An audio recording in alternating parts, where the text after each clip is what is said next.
Okay, good morning, everyone. Good morning and welcome. We're going to go ahead and call this meeting to order. This is the Wednesday, July 10 meeting of the Independent Taxpayer Oversight Committee, or ITOC. Before we get started this morning, I would like to ask our interpreter to walk through how to access our interpretation services for today's meeting. Good morning. Announcement from the interpreter. To use the interpretation feature, please scroll to the bottom of the Zoom screen where the meeting controls are. Click on the interpretation icon, the world, and select English as your language.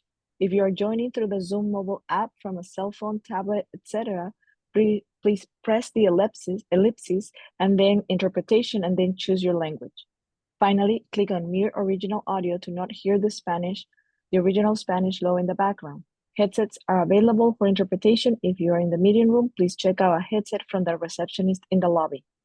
Aviso por parte del intérprete. Para hacer uso del servicio de interpretación, favor de desplazarse a la parte inferior de la pantalla de Zoom, donde aparecen los controles. Haga clic en el icono de interpretación, el globo terráqueo, y seleccione español. Si está utilizando la aplicación móvil de Zoom desde su celular, tableta, etc., presione los puntos suspensivos, luego interpretación y luego el idioma. Si no desea escuchar el audio original en inglés en el fondo, por favor seleccione silenciar audio original. Contamos con auriculares disponibles para el servicio de interpretación. Si se encuentra en la sala de la reunión, favor de pedir auriculares con la recepcionista en el vestíbulo. Gracias. Thank you. Thank you so much. Okay, at this time, I would like to ask our clerk to confirm that we have a quorum for today's meeting. Thank you, Chair. We do have a quorum. Okay, thank you, Madam Clerk. As always, thank you so much for staff for all their efforts in pulling this meeting together. And thank you to all the members of the public that have joined us via phone and in the room here today. Just briefly, wanted to quickly talk about how this meeting will work. Both in-person and virtual public comment is permitted today. If you are here with us in person, please submit a speaker slip to the clerk at the appropriate time. If you're joining us virtually via Zoom, please raise your virtual hand at the appropriate time and you will be called on. At this time, I would like to ask SANDAG's financial analyst, Vanessa Leon, to provide a quick reminder on how the public and member comments will work for today's meeting. Vanessa. Thank you, Chair Frankel.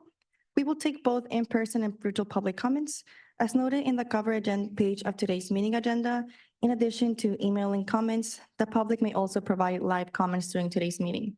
In order to provide live comments, you can join today's Zoom meeting through the link or by dialing one of the numbers from your phone that are provided on the cover page of today's meeting agenda. Join the meeting by clicking on the Join Webinar link provided in the confirmation email you received upon registering. When public comments are called for an item, on the Zoom platform, click on the raise hand icon in the Zoom toolbar. The chair will call on you by the name you provided. If you're participating by phone, press *9. The chair will call on you by the last 3 digits of your phone number. The instructions for providing live comments are also on the bottom of the cover page of today's meeting agenda, which can be accessed from the homepage of SANDAG's website at www.sandag.org. All comments, whether emailed or live, will be made a part of today's meeting record. Thank you. Thank you, Ms. Leon. Okay, we're going to go ahead and get started today, beginning with item number 1. This is public comments, member comments, and communications. This is an opportunity for any member of the public to address the committee on an item not on today's agenda. Madam Clerk, do we have any public comments on this item? Chair, we do. Before we get started with public comment, if you don't mind, there's a couple of housekeeping items I need to take care of with regard to Les Hopper participating virtually. Please proceed. Thank you so much. Les, if you wouldn't mind, I have a couple of questions I just need you to verify before we get started with the meeting. First of all, if you could please verify that during the meeting you'll be able to leave your camera on the entire time. You can mute your audio, but that you will be able to stay on camera. So I can do that. Thank you. Good morning. Also, good morning. Could you please state the reason for your virtual participation without disclosing any personal medical information? I am taking care of an elderly relative for an unforeseeable amount of time. Thank you very much. And then the last thing is if you could please verify that there is no one over the age of 18 that is currently in the room with you. No, sadly, I'm the only one in the room. Okay, thank you so much. That was all the I questions guess I'm I over had 18. Thank you. Okay, and then we can go ahead and move on to public comment. We do have one member of the public that would like to speak. The original draw, you can go ahead when you're ready and you'll have 2 minutes. Yes, good morning. I wanted to bring up, it's talking about tax-paying and oversight, I think it should be a concern of all of us that we are spending tax dollars that is funding the invasion of our border and what actually is happening there. Everybody wants to put it under the guise of people are seeking asylum and that this is a humanitarian crisis that's happening, and it actually is, because these people, like I've told you before, are being exploited to come across. But the major concern should be that, a couple of weeks ago, when I was with another journalist out at the border in Boulevard, when we were looking at stuff where these people are coming across, there was a intact passport that was found discarded just off the road of the path that they come down. And it was actually found to be from a terrorist on the watch list. And they had since been then released into San Diego. And who knows where they are at this point. But we need to really be understanding what our tax dollars are funding when it comes to this invasion, because, over $1 trillion has been spent on this, and it's not to close the border, not to protect the border, but to help facilitate more and more people coming across. And sure, there are some people, like very minimal, that are actually seeking asylum. Most people don't even know why they're coming. They're just kind of coming because they want a better life, and they know that our doors are wide open. But when we have people on a terrorist watch list that are coming across and discarding their documents to make sure that nobody knows that they're a terrorist, because then they just can come in and give some other name and pretend they're somebody else. It's very concerning, especially when and I've told you guys this, I found a military ID tag from a Muslim soldier written in Arabic that was also discarded, but this was in San Ysidro. So this is something that we should be concerned about, as it's using our tax dollars to potentially fund the destruction of our nation. That concludes the public comments on this item. Thank you, Madam Clerk. Do we have any member comments this morning? No. Okay. Seeing none, at this time, we're very pleased to welcome SANDAG's Chief Executive Officer, Mario Orso.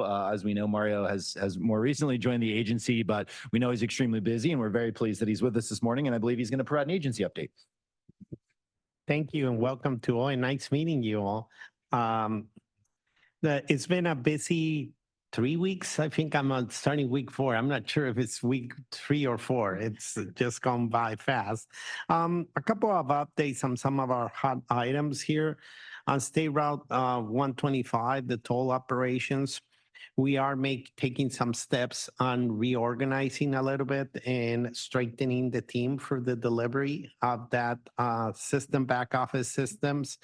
We'll also, on another subject related to 125, we're also going to be bringing into the board a budget amendment where it approves a project study report that Caltrans will be doing to evaluate the state of the highway. When you're talking about relinquishment, you need to know what's the state of good repair cost, and that would help to put in on the many numbers of equations that need to happen to determine what the board has expressed interest for information of finding out what it would take to pay off that roadway earlier and what will be the pluses and minuses, right? So that's an important study that Caltrans will be evaluating, and we will be coming to the board for approval for funds so we can pay the state to develop that study. I just also want to alert regarding 125. There was a nationwide scam. I don't know. I got one saying that you did not pay certain tolls on the Bay Area and asking you to go to a link. So we just want to alert you that that's a nationwide scam that's happening for those who are users of toll roads and have the transponders, just to let you know. Now, shifting gears up North County, the Lausanne, we've been in the news a little bit on the Lausanne realignment. We did release the notice of preparation in June. It is a 45-day public comment period. We have received a lot of comments. We've been going to some city council meetings and others. We also public meetings. It's a big project. We gave an update to the board on the last board meeting. We will also be doing what's called a value analysis to garner a lot of the comments, but also try to see if there are any other alternatives that are combinations of the existings or others. It's part of the process that we have developing a value analysis as we're looking for a NEPA lead, and we would be also be releasing a notice of intent on NEPA. So it's lining up, but I think the big picture is we're generating that conversation that it's going to allow us to have a stronger result of whatever the alternative, preferred alternatives ends up coming out to be. So that's important. Regarding the regional plan, we will be coming to the different working groups that we have in the months of August to present some of the results. Our greenhouse emission calculations are very encouraging. They seem that we're getting there, but no victory has to be announced. It's a little bit of a roller coaster ride with the modeling and as well as other factors that need to be taken into consideration in the regional plan. I think what our planning department has done very, very good and strategically has been a very inclusive process. It's not a vision that's being pushed. It's a vision that the board and the public are generating, and we're just being recipients of all the information and incorporating it into the regional plan. So that's where we are with the regional plan. Now let's shift gears, also going south again, Otay Mesa East.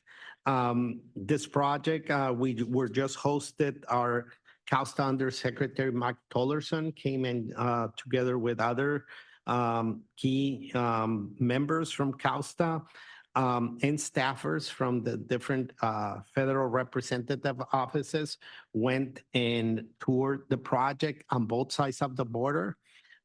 There's no secret that first we were ahead with all the transportation facilities, and Mexico was behind. Now Mexico is ahead, and we're trying to catch up. What we have remaining is the port of entry building, beginning construction with that. And I'm happy to announce that recently there was a memorandum of understanding with CBP, with Customs and Border Protection, where they allowed us, both Caltrans and SANDAG, to move forward with 100% of the design of the project. They have not allowed us to begin construction. I want to make that clear. But they have allowed us to move forward with 100% of the design.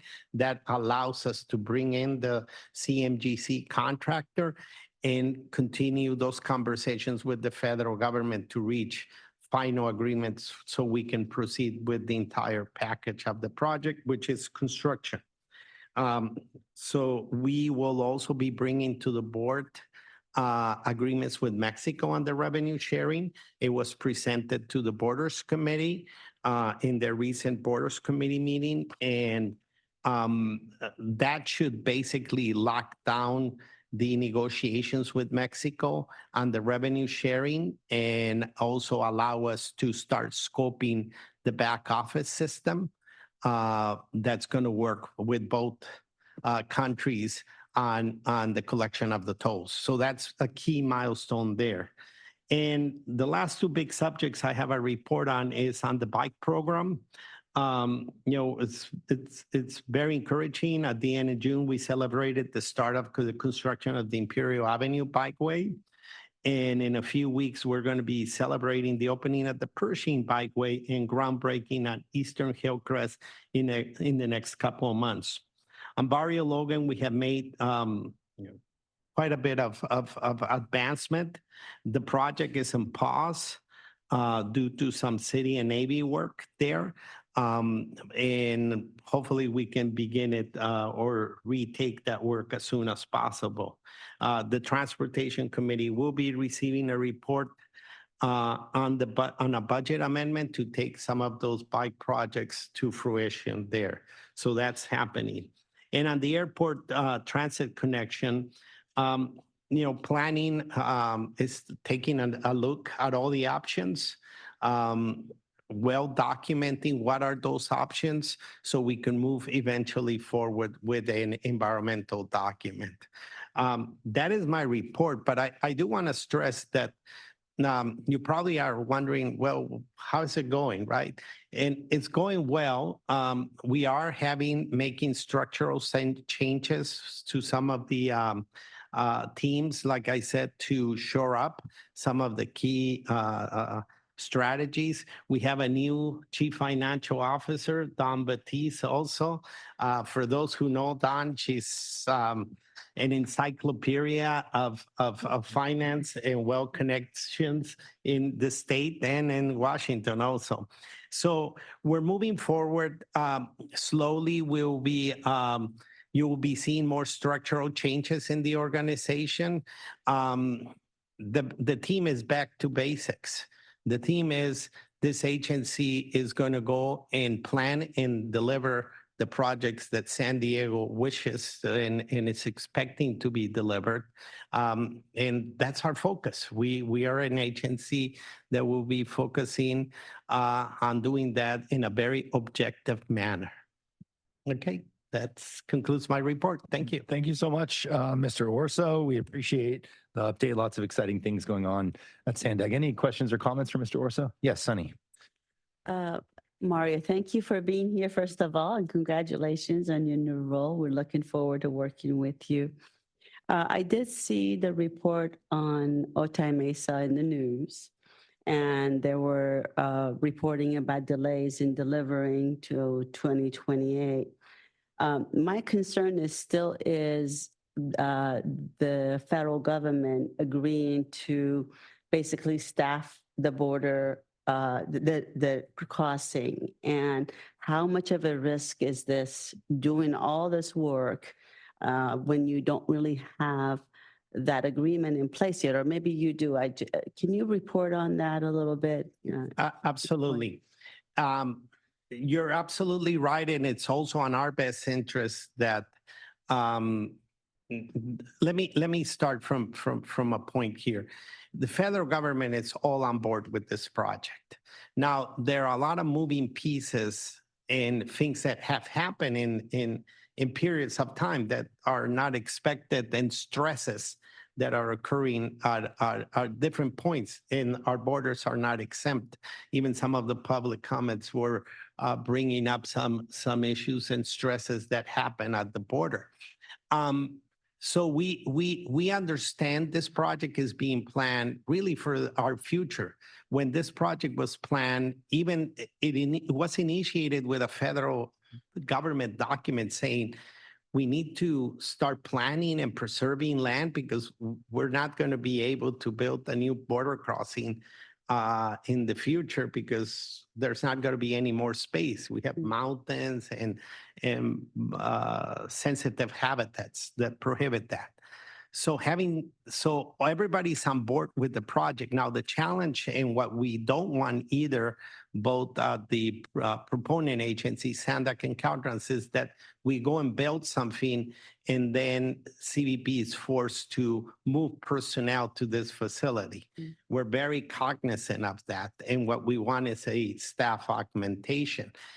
The CBP has agreed to do that, and they have already started the process to request the additional staffing. That has to come through Congress. Now, those take several years. But if we wait until staffing is approved and you go through a linear delivery process instead of a parallel delivery process, it's going to take us much longer than that. So this agreement to begin 100% of the design is that acknowledgement that CBP wants us to keep moving and move forward to the delivery, the ultimate delivery, while they're starting to do that work on the staffing. There's going to be a point where we both need to be, both the proponents and the eventual operators will have to be comfortable on moving forward, even with construction, while they're having training or they're having their staffing arrangements. So is there a risk? Yes. Do we have a higher risk if we don't do anything? Yes, this region will then end up on the short end of the stick. Okay. Yeah. Well, thanks for the explanation. And the other question I have is about the toll sharing and the view of federal government, if it's even possible to share tolls with Mexico. Can you shed some light on that? Absolutely. So when we did the revenue sharing agreement, probably 2 years ago, I can't remember, we sent to all the federal agencies the draft of the agreement and they said it's good. Fast forward a year ago, when the agreements are in discussions are moving, Federal Highway says, oh, wait a minute, we just saw our Title 23, Section 129, and we may have an issue of you sharing revenues if certain operations occur within the footprint of State Route 11. So we went and worked with Federal Highways on what would make it happen, what would be that we won't have those issues. And even on the report came out, both on the borders report as well as the news report, we have proposed to put the electronic readers in the Mexican side, because we were already putting in some border wait time systems, ITS systems. So it wouldn't be that big of a difference adding those readers there, and having the back office operations still occur at the 125 center, SR 125 center. And the agency would still have control of all the operations of the system. In addition, we would be putting in a redundant system in the US in case the tolls are not electronically collected in Mexico. If it fails or whatever, the redundant system kicks in.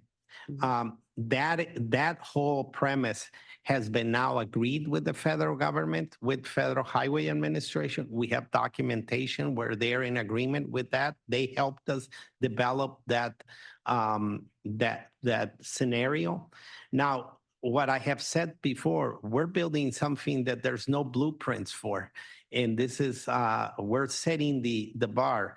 I will have to acknowledge that the district director and the prior CEO at Caltrans and CEO at SANDAG, when they worked out the original deal on this project, the Caltrans district director worked out the environmental document in a unique process, expedited process. And then at that time, Mr. Gallegos here, he did the legislation. But what I'm trying to go to, that from that point, it was so unique, even getting that presidential permit, that when I came into the project in 2008, the state of Michigan, the governor's office of Michigan was asking us how we did it so they could look into the model for the Gordie Howe project to get their presidential permit. So from the get-go, this project has been a trailblazer. So we're kind of writing the manual as we're going for future projects of how a local and a state agency should pursue and partner with the federal government on developing a border crossing. Thank you so much. I appreciate it. Thank you. Any other questions, comments, Miriam? Just that I was, and I'm sure a lot of people were so delighted to see Mario in this position. You've known him for so long and just know about the wonderful work that he does. So we all look forward to working with you and your staff. And I think, it's wonderful to have you. Thank you so much. Okay, we will move on.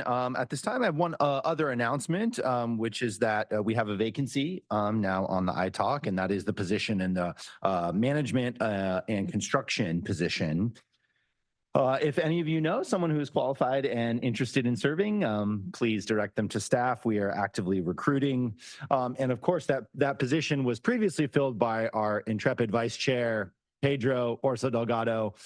Pedro will be very, very much missed here. He brought a very unique perspective as well as a tremendous wealth of experience to the position. So I wanted to give Pedro an opportunity if he'd like to say a couple of words.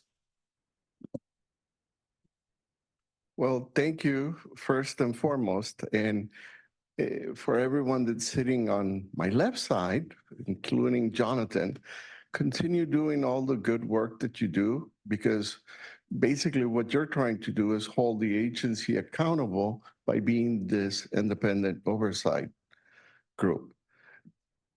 ask the hard questions because that's your role. That's your job. Keep the folks on the right-hand side doing what they're supposed to be doing, honest and humble about their work. I do want to thank everyone on this left side for all of your work that you do and everything that you have done while I was sitting on your right-hand side, Jonathan. Unfortunately, now you have another Orso sitting on your left-hand side, but that's okay. You know, I do want to thank you all, and I really enjoyed the tenure that I had and sharing a little bit. Believe it was 2008 when we got the presidential permit, Mario. Okay, so I was that district director that got the presidential permit for Otay Mesa East, and my challenge to Mario and everyone at SANDAG and Caltrans is continue moving that project forward because for this region, it's something that's going to be critical, as well as the Lozon project, the Central Mobility Hub that you're all working on, all of the bicycle projects that you're doing, and the regional transportation plan they're very key. And everything that you're all doing is so significant to our livelihood and our well-being on this region. So thank you very much. Really enjoyed it. Thank you. Thank you so much, Pedro. Okay, we'll move on to our consent agenda today. We have 4 items on consent and 2 requiring action. Madam Clerk, do we have any public comments on the consent agenda today? Thank you, Chair. We do have one public comment, the original draw. You can go ahead. So yeah, just interesting to hear you guys talking about the port of entry as well. Just thinking that what happens if you know, they're not able to get the officers that they need through Congress. I don't know. And hopefully this CFO is not going to do wrong for the people. But as you know, we talk about TransNet and, you know, doing things along that line, and you're you know, you're supposed to be overseeing this and making sure that the money is spent where it needs to be. I think we need to be looking back at the inception of that and what was being promised to the people and what has actually been done instead of what was promised. Things like bringing more, you know, toll roads and stuff. We should be paying off the 805 and not, you know, be increasing the lanes and paying off the SR 125 with that, not having to go and go to the state to do a study to see if that's possible. So, you know, when the people are promised things and they don't get them, and then the money is used to not like improve roads, but take away transit for the people because you're taking away lanes or making it a lot harder for people to get around, that wasn't what was promised to the people.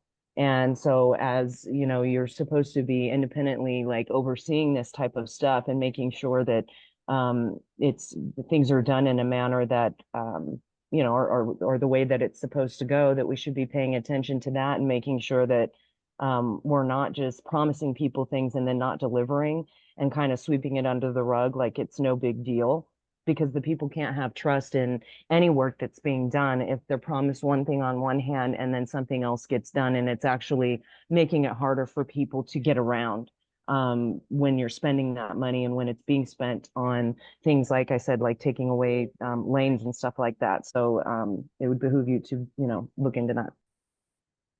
That concludes the public comments. Thank you. Are there any member comments on the consent agenda today? No, seeing none, can I get a motion to approve consent item number 2 and number 3? I'll make motion to approve items 2 and 3 on the consent calendar. I second. Thank you, Madam Clerk. Please call the roll.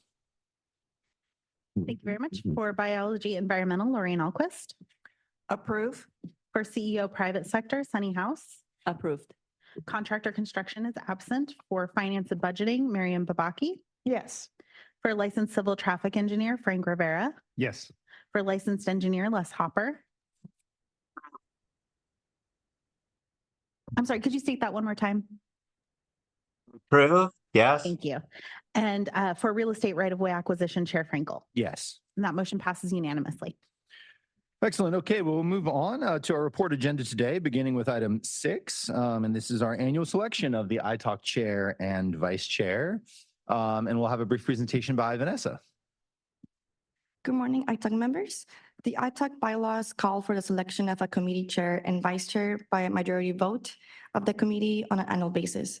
The selection is to be made at the first regular meeting of the SANDAG fiscal year. An overview of the annual iTalk chair and vice chair selection process was provided to you at your June 12th meeting. iTalk member Sunny House will complete her term in May 2025. This means that if she were to be appointed as chair or vice chair for fiscal year 2025, she will only serve through May unless she's reappointed for another term by May 31st, 2025. Today, we're asking the committee to approve the selection of a chair and vice chair for fiscal year 2025, and the new iTalk chair is expected to lead the next regular scheduled meeting on September 11, 2024. Thank you. Thank you so much. Vanessa, Madam Clerk, do we have any public comments on this item? Thank you, Chair. We did the original draw. You can go ahead. Yeah, whoever is going to be selected, I think, again, it's important that the people really take this job seriously and make sure that, what's been promised to the people or what's being told to the people actually gets taken care of, and it doesn't, again, get brushed under the rug, that,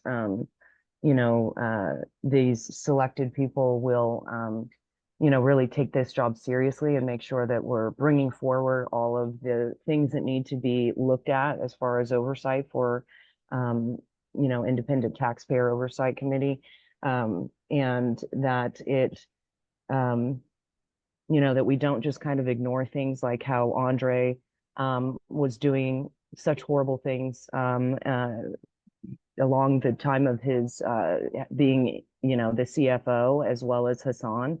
I feel like those things were kind of, hushed away. I mean, Andre didn't even show up to meetings, and if he did, he was never really sitting in the CFO seat.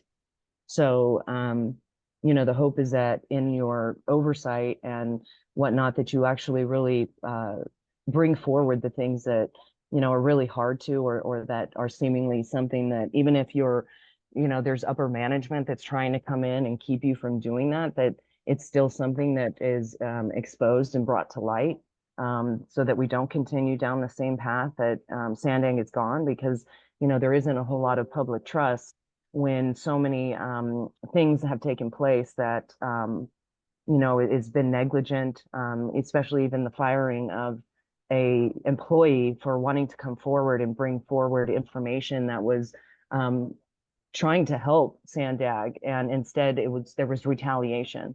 So, I just hope that these individuals will actually bring light to these type of things instead of ignoring them. That concludes the public comments on this item. Okay, thanks very much. So just a couple of words. It's been a privilege and an honor to be service chair for the past couple of years, and I've seen the membership on the committee really come to a point where I have full confidence that any of you could serve at one, and do a wonderful job as chair. In my mind, I think there are two people that I would like to suggest for being chair and vice chair. And first is Miriam for the position of chair.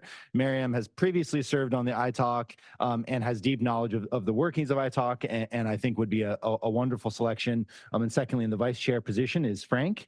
Frank, of course, worked for the city of Chula Vista for 30, how many years, Frank? Almost 40. Almost 40 years for the city of Chula Vista. So he has incredible knowledge of how our member agencies actually utilize TransNet funds, how the funds are programmed there. So I think they would make two really excellent candidates and choices. Of course, am open to discussion, but those would be my thoughts on the matter. Are you making a motion? Sure, I will make a motion to select Mariam Babaki as chair and Frank Rivera as vice chair for this upcoming fiscal year. I think those are excellent choices. Mariam has served on this committee before many years, and it's nice to have her back. And Frank is a welcome addition, and I look forward to both their leadership, and I second. Wonderful. Any other comments or discussion? No? Madam Clerk, please call the roll. Thank you. For biology environmental, Lorraine Alquist. Approve. For CEO private sector, Sunny House. Approved. Contractor construction is absent. For finance budgeting, Miriam Babaki. Yes. For licensed civil traffic engineer, Frank Rivera. Yes. For licensed engineer, Les Hopper. Yes, and thank you both. For real estate right-of-way acquisition, Jonathan Frankel. Yes. And that motion passes unanimously. Wonderful. Well, congratulations to Miriam and Frank. We look forward to your leadership beginning in September. Okay, we'll move on to item number 7. And this is our fiscal year 2024 proposed TransNet agreed upon procedures, or AUP. And this item will be presented by Mr. Pasquale. Marcus, good morning. Good morning, Chair and members of the ITALK. I'm Marcus Pasquale with the Finance Department, and we'll be presenting this item along with Shannon Ayala, who is a partner at Davis Farr, for our proposed agreed upon procedures, or AUP, for our fiscal year 24 TransNet fiscal and compliance audits. So at the June 12, 2024 ITALK meeting, we appointed the members of the audit subcommittee. Those members are Sunny House, Francisco Rivera, and Tracy Drager. Subsequent to appointing those members, the members worked with our independent auditor on any changes and recommendations to the prior year. I will now turn it over to Shannon, who will talk us through any major changes from prior year procedures, if any. Thank you, Marcus. Good morning, Chair and committee members. We are in the planning stages for the fiscal year 2024 agreed upon procedures for the 24 agencies that receive TransNet funding. And today we're seeking your approval of the procedures at this meeting. Our proposed approach for the 2024 procedures is the same as the prior year, and there were no significant changes to the procedures. The ITALK Fiscal and Compliance Audit Subcommittee received the draft procedures for review on June 28th and did not have any suggested changes to the procedures as a result of their review. I will now turn it back over to Marcus. Thank you, Shannon. I'll be now going over the next steps. Upon approval of the fiscal year 24 TransNet agreed upon procedures, the audit firm Davis Farr LLP will begin the review of all local agencies that receive TransNet funding. I would also like to allow any comments or suggestions on the agreed upon procedures from ITALK, if any. And that will conclude my report. Thank you, Mr. Pasquale. Madam Clerk, do we have any public comments on this item? Thank you. We have one public comment, the original draw. You can go ahead. So, I'm wondering if this Davis Farr was like a single source type of procurement to come in and, be a part of this and the oversight. And if so, why was there only a single source? And what would be the reason for them coming in and being decided to do this? And so I'm hoping, especially when you're talking about compliance, and I understand that you basically want to get compliance with the state and other entities, but again, when the people are promised something that was supposed to be happening with these TransNet dollars, that should also be part of the audit and compliance that needs to be brought forward. Because again, we can't be lying to the people to be like, this is what your tax dollars are going to be going for, and then it doesn't go towards that.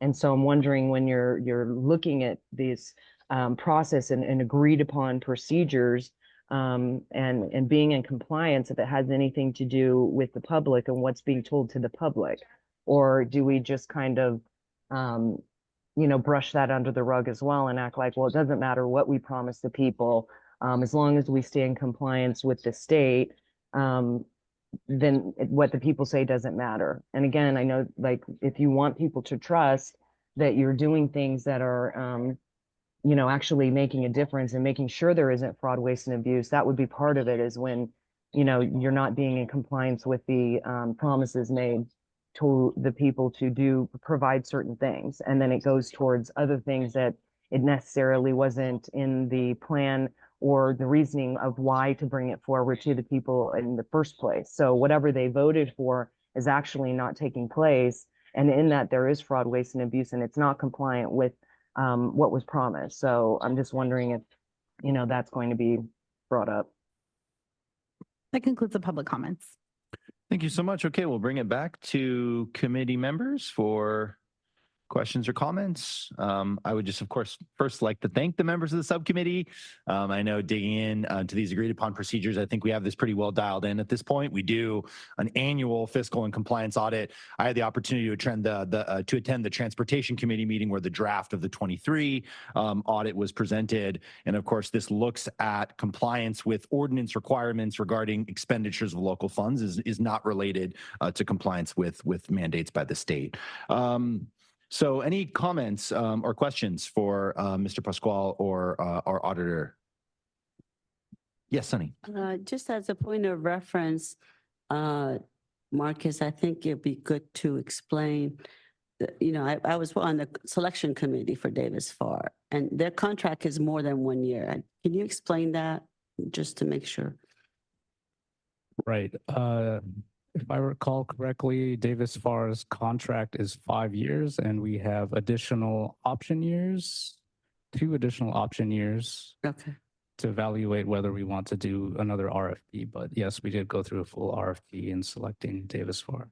I do have a question. Is AUP, or agreed upon procedures, is that a phrase just exclusive to this audit? Because I see there's no audit in there.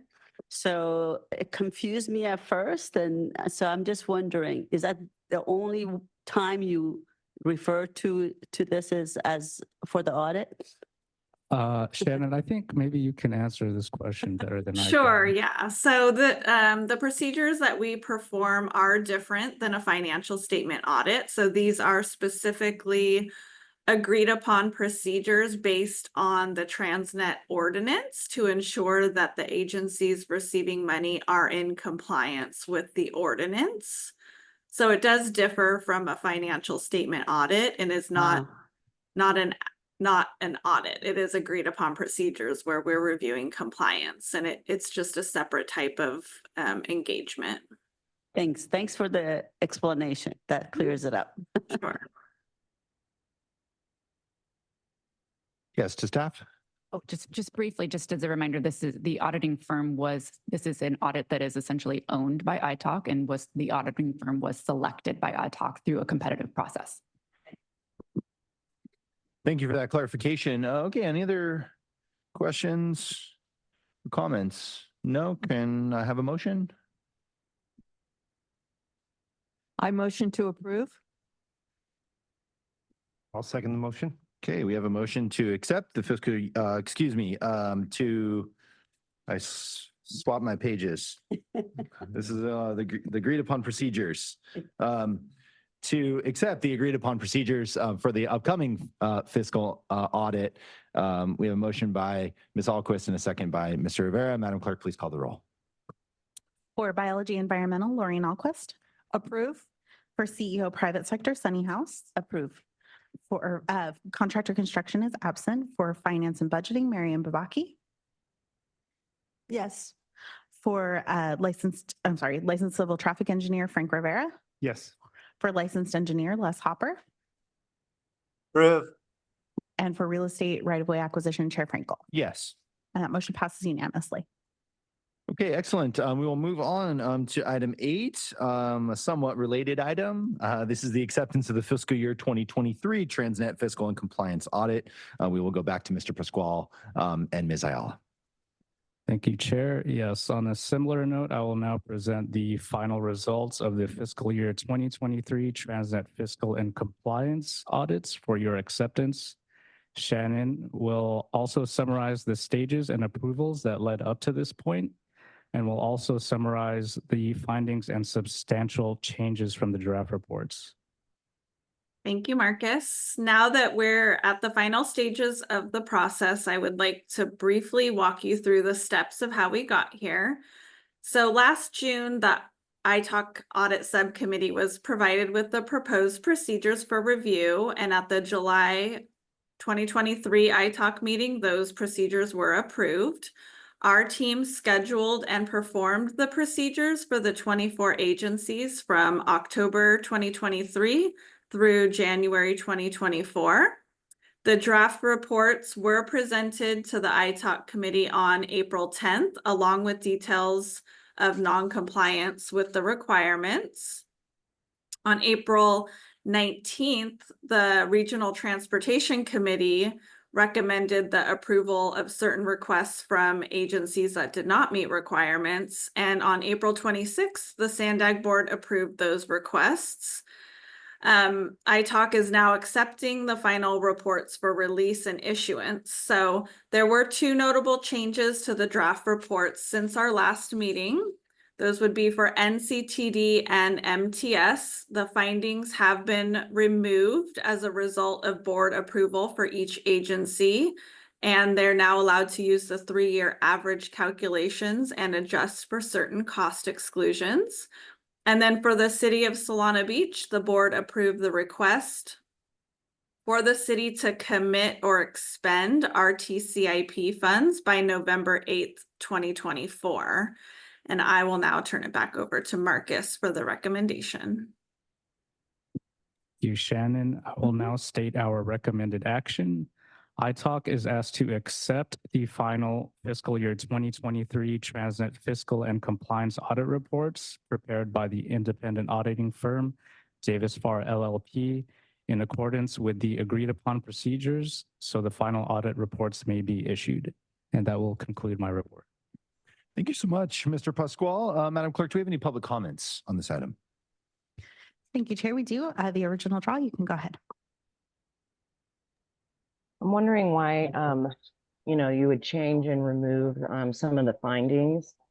I guess if you've, done some different calculations or something, but it seemingly should still potentially be a part of the reporting and not removed from it. So I'm just wondering why that would take place unless you were, because if that's part of your findings, it seems like it would be more beneficial to keep that in as opposed to remove it just as part of as far as a record would go.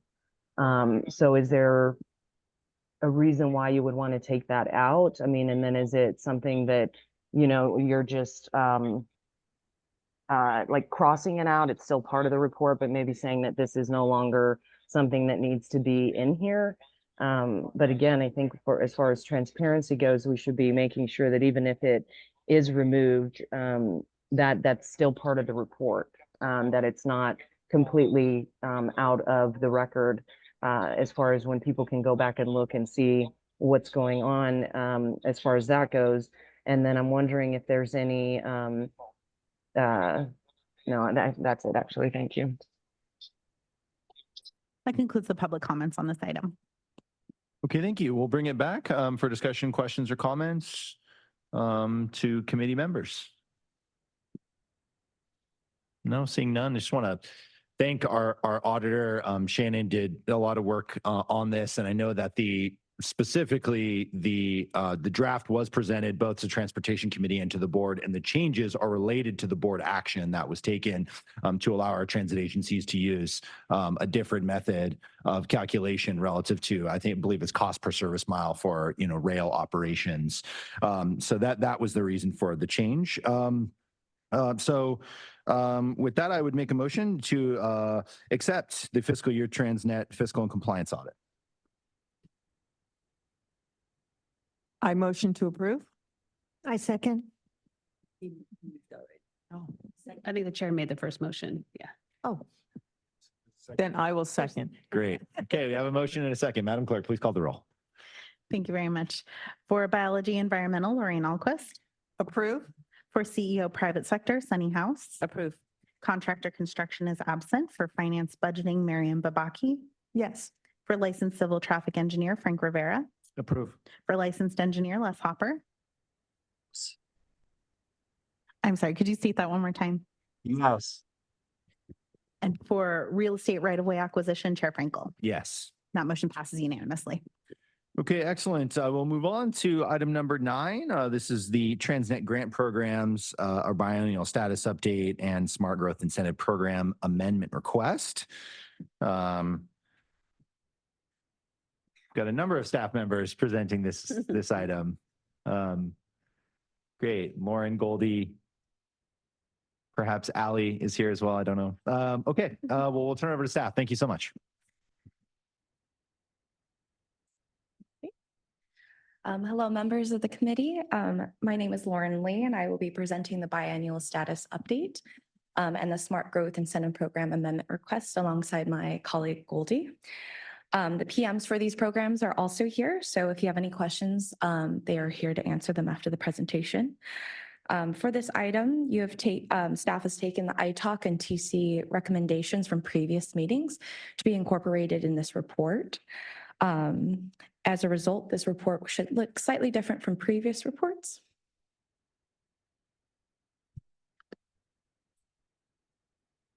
These are the TransNet grant programs that we provide a biannual status report for ITALK. And for RPC and TC, we come to them quarterly. For this reporting period, it covers between October 1st to March 31st, 2024. EMP land management grants are funds used by land managers throughout the region to enhance, protect, and restore sensitive habitats and plant animal species. The Senior Mini Grant, or SMG, funds innovative transportation services for older adults. And the Active Transportation Grant Program encourages local jurisdictions to plan, build, and promote multiple travel choices, such as walking, biking, and provide connectivity to community destinations. Our Smart Growth Incentive Program provides local jurisdictions with infrastructure and planning projects that facilitate compact, mixed-use, transit-oriented development and increase housing and transportation choices.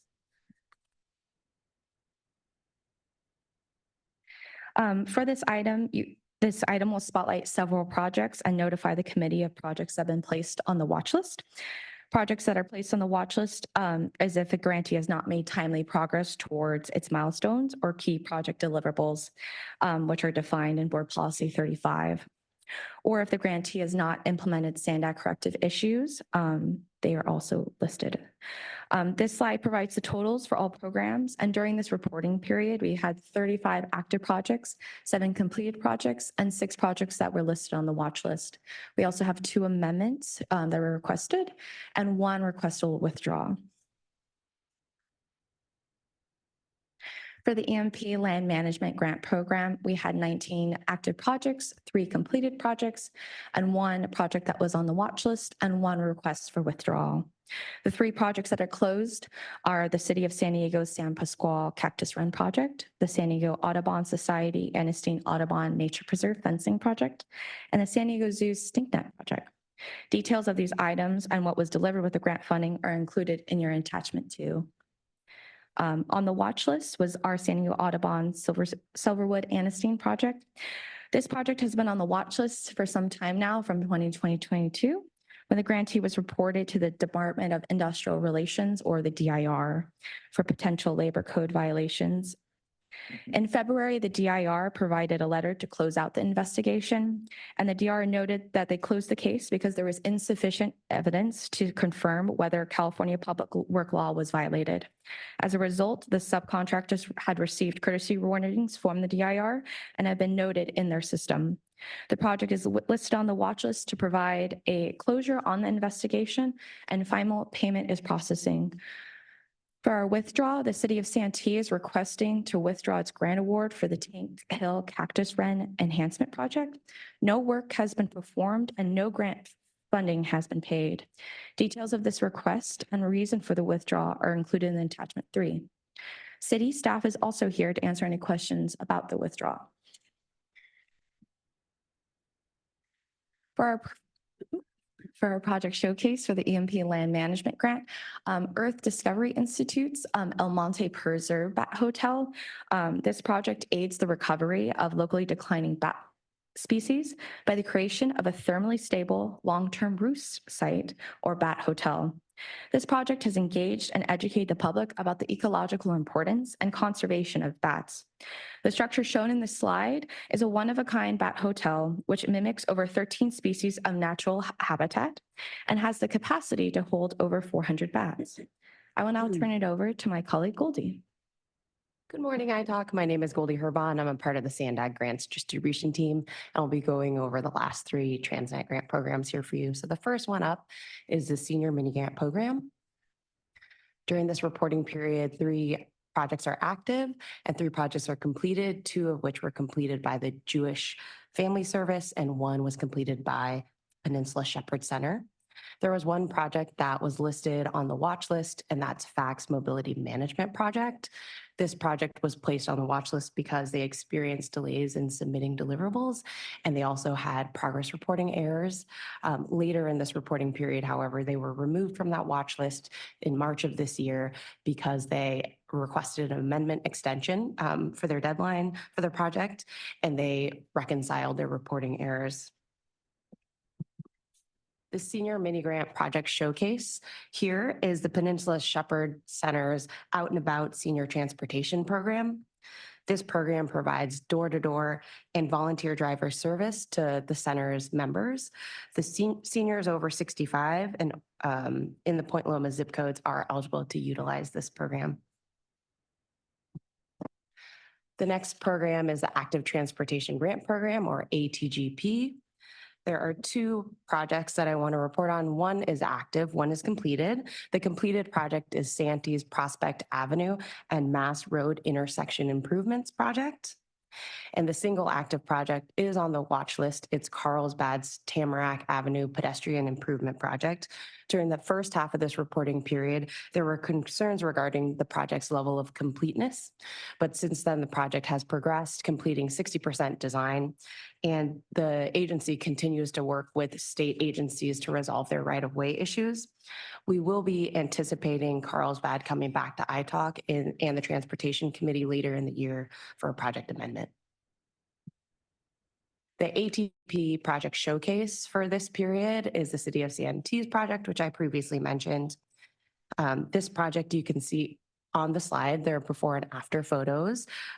This project included design and construction of sidewalks, bulb outs that reduce pedestrian crossing distances, a bike lane, and street repaving. These improvements provide benefits to both pedestrians and bicyclists. And in January, the City of Santee City Council accepted the project and issued a notice of completion to the contractor, and the project has subsequently been closed out. And moving on to the last program, it's the Smart Growth Incentive Program. During this reporting period, there are 12 active projects, none of which have been completed, but 3 did make it onto the watch list. They include the City of El Cajon's Transit Center connection improvements for a labor compliance issue, the City of San Diego's Downtown Mobility Cycleway Improvement Phase 1 and 2 for a prevailing wage requirement issue, and lastly, the City of Escondido's General Plan Amendments and Environmental Review for staff shortages, which resulted in project delays. Escondido's project is requesting an amendment today before iTalk, and I'll go over the details of that amendment in a later slide. But first, I just want to quickly highlight the Smart Growth Incentive Program's project showcase. I know that none of the projects have been completed, but I wanted to highlight one that is nearing completion and close out, and it's the National Cities Together We Plan project. This project will produce a focused general plan update, including a land use, transportation, safety, and housing elements. The project will also include a climate action plan update. In this reporting period, staff prepared finalized drafts of the updates to the general plan and the climate action plan. They presented it to their planning commission and their city councils. All project tasks associated with this grant project have been completed. However, they took it to council, and council had comments and wanted updates to these plans, which were due in early 2024. So it's close to completion and close out. The last item I want to present on the slide is the City of Escondido's amendment request. This project is called the General Plan Amendment and Environmental Review Project. This project will update the city's general plan safety element and add a new environmental justice element. The project will help reduce vehicle miles traveled. It'll increase environmental sustainability and it'll improve housing equity in the city. In the past, the city has requested one amendment and it requested an 8-month extension to its original project deadline of November 2023. The reason for the current amendment before you today is that the city has experienced chronic staffing shortages, which caused the project to be halted at the end of 2023. As a result, the city of Escondido has requested a 16-month extension so they could address the staffing issues and have adequate time to complete the extensive content updates that they need to do for their general plan update. And that also includes environmental review and public outreach. Just as a reminder, SANDAG's Board Policy 35 requires that a project that requests a extension beyond 12 months, or if a project misses major milestones, they have to go to a policy advisory committee for approval. This amendment will be going to the Transportation Committee next week, July 19th. And if the amendment is approved, the effective end date of the project will be November 2025. City of Escondido staff are here today if you have any project-specific questions. That concludes our presentation. If you have specific grant program questions, the program managers are listed here on the slide, and we're happy to answer any questions. Thank you so much for your presentation. Madam Clerk, do we have any public comments on this item? Thank you, Chair. We do the original draw. You can go ahead. It's funny to hear you guys talk about stuff like a bat hotel and that it's a natural habitat for it. They don't have hotels in that world, but that's okay. And, you know, just everything that you talk about with environmental justice. And I mean, first of all, Jewish Family Services isn't even able to provide the service that they're talking about to everybody. People have been complaining about that. But they do come in and bid for any and every contract they possibly can because they love putting money in their CEO pockets. In fact, they're helping facilitate the invasion of our nation. So, I mean, good on them, right? But, you know, just when you talk about like reducing vehicle miles traveled and environmental justice, I mean, do you guys think that like getting people out of their cars and putting them into a 15-minute city is actually going to move the needle forward and save the planet? Because I don't think you quite understand what you're pushing. I mean, on the surface, it seems good that we're going to save the planet, we're going to mitigate all of these things, but in reality, it's just like all about controlling the people, and we're controlling the resources, controlling the movement, you know, controlling everything about every aspect of their lives. And it's like, you fall under that category too.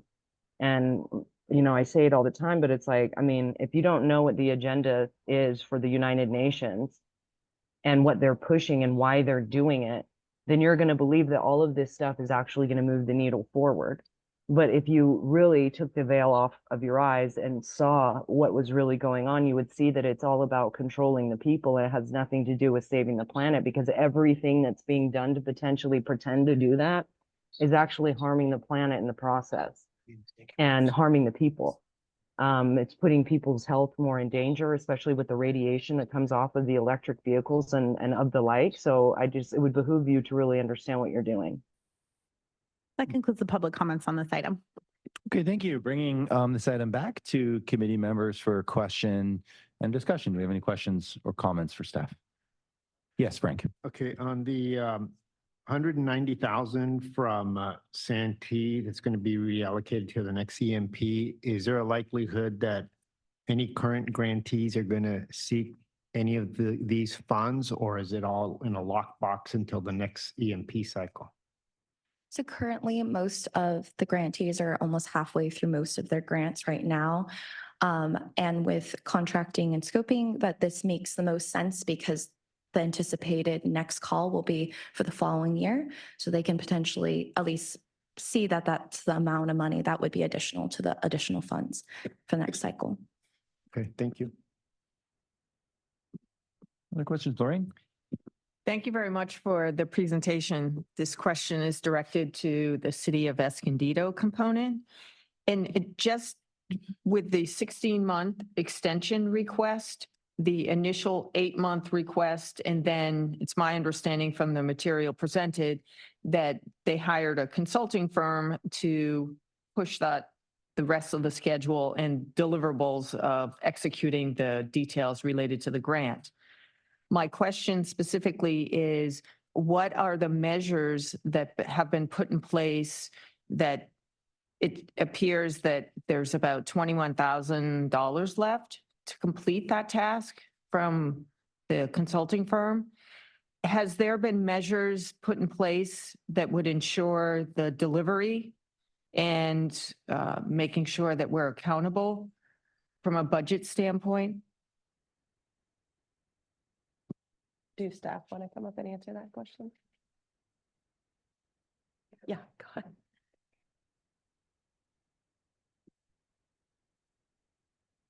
Good morning, ITALK committee members. My name is Veronica Morona, city planner with the city of Escondido. Thank you for that question. I think I can speak to the component related to what the city is doing to ensure that this project reaches completion and where we are to this point. So the city did spend a significant amount of time, as it was myself doing this project as our principal long-range planner at the time, conducting outreach and engagement, drafting policy language, running GIS spatial analyses and other types of analyses to get to a point where we could bring draft policy language before our decision makers.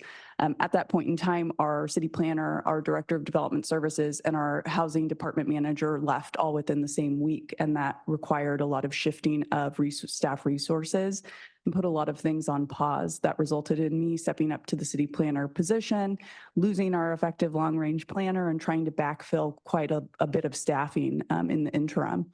That's why this project has been on a 9-month hold.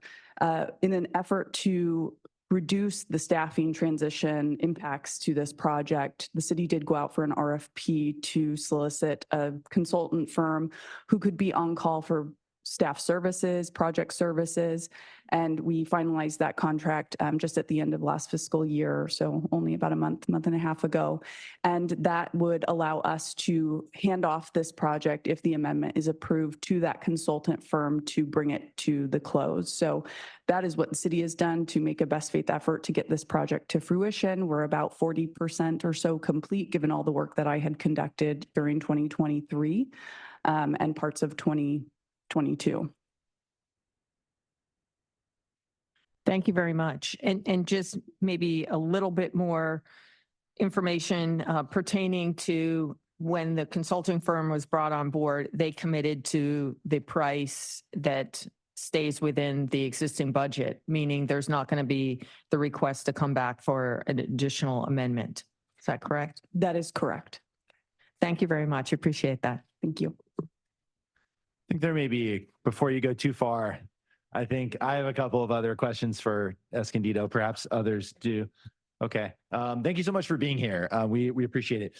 In reading the city's May 11 letter describing the request for an amendment, you indicated that in January of 2022, the city successfully and timely developed an RFP and awarded a contract to an environmental consultant for this project.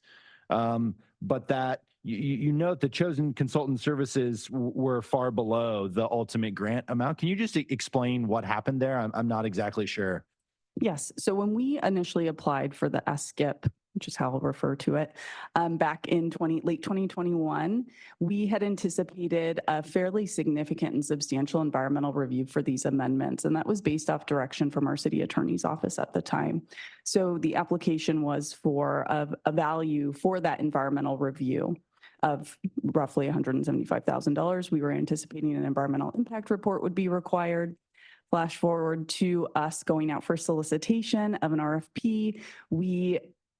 In that scope of work, we're asking respondents to provide us their best environmental assessment, essentially, on what it would be for these amendments in the realm of compliance with state law. So the city outlined the government code statutes we were trying to achieve, our general objectives, general scope of work, and then we received bids from consultants on what they believed the appropriate environmental process would be.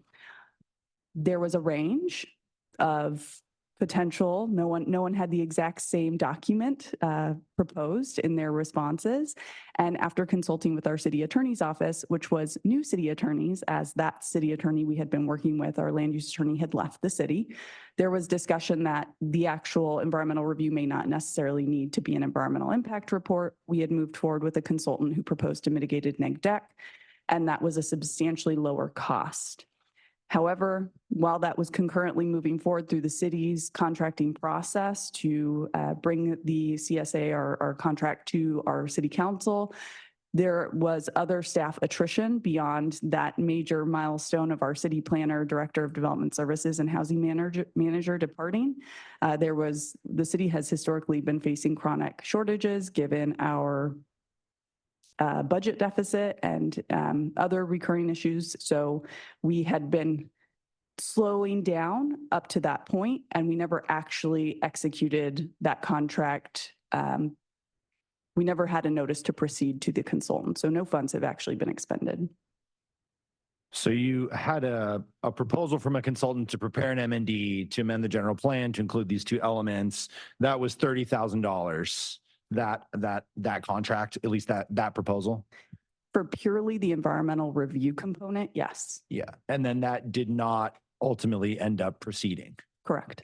And so now you have a cost. So now is it the opinion of city attorney that an EIR would be required, and you're requesting the you have a proposal from Rick Engineering for approximately 173,000, something in that order of magnitude. So now is it no longer the opinion of the city that the $30,000 MND would be sufficient to comply with CEQA? No, that's not exactly what we're proposing. So as I mentioned, myself as a city full-time staff member was the staff member handling every component of that general plan amendment. I wrote and drafted the outreach and engagement plan. I conducted all of the outreach and engagement.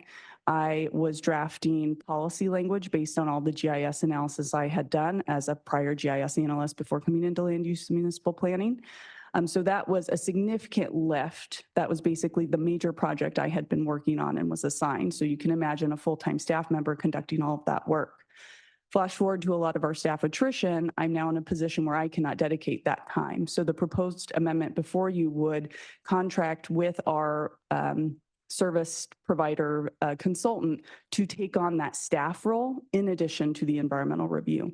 So that way, any sort of staff turnover with our full-time staff would not necessarily significantly impact that process, because now that consultant would pick up doing the work I had started and the environmental review, which was the original component of this grant. Thank you very much. And my final question is, have the text, you note that there was some work in drafting policy, but have the text of these two elements or amendments to the general plan been drafted, or is that something that Rick is going to do for you and complete? The safety element is fully drafted and gone through CAL FIRE's informal review process multiple times. The environmental justice is the bigger lift. We have draft policy, but it requires retooling one of our existing optional general plan elements. So that's where we anticipate a significant amount of time, as well as the consultant being at public meetings for presentation to commissions and council. Okay, thank you so much. Any other questions for the city of Escondido while they're here?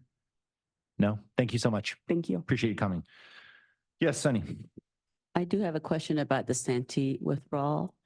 Lauren and Goldie, maybe first you can tell me how common is it for a grantee to come and withdraw their request? It is uncommon, I would say. It really just depends. I think the EMP land management grants is a little bit more unique to the TransNet programs, in the sense that some things, sometimes seasonal issues such as like fire or drought, really can delay, or maybe there's some type of issue with that. This one was mainly due to contracting and staffing issues. So I think this is a little bit more common to the other TransNet programs, but in most of my programs, if there are withdrawals, they're mainly nature-based. So, yeah. Well, I do have a question follow on for the city representative.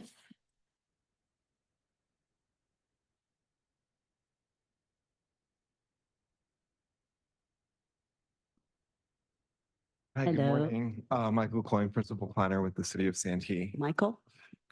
Yes. Thank you so much, first of all, for being here. We always appreciate seeing the cities here. As you know, there was a lot of effort gone into this request, I'm sure from your end, as well as SANDAG, trying to basically go through all the applicants and select. So there must have been, this must have been a hard decision to give up $190,000. But I wanted to know, why not ask for a delay? Has the city just decided not to do this project anymore? Or what are your future plans? First of all, we'd like to thank for the appropriation of the funding for the grant. We see value in what it would accomplish in restoring cactus wren habitat, especially because it's due to a scarred area because of a wildfire next to a residential neighborhood in our city. So we see the value in restoring that. It's just that when we wrote the grant, it was tailored to be sole source. And we really tried to salvage the grant because we see the value in having it move forward. So to answer your question, yes, we would like to repackage the grant so it isn't sole source, maybe for the next grant cycle. Okay, so is that something you could have done through an amendment to ask for extension? I mean, withdrawing it means you lose the money. So just wondering when you will plan to do this, or is this something that could have been salvaged? We evaluated based on our staffing. At the time, we also had attrition. The previous project planner had left the city, and the grant application, the city was taking more of an assistive role where we would essentially manage the invoicing for the grant, and our third-party environmental consultant would manage the grant for us. That's how it was written. And so in assessing at the time our staffing level, we just felt that we couldn't really move forward at this time with this grant, and we didn't want to ask for an extension, knowing full well we couldn't really kind of pin down the staffing and the commitment that the grant would require. Okay, thank you so much. Appreciate it. Any other questions, comments on this item?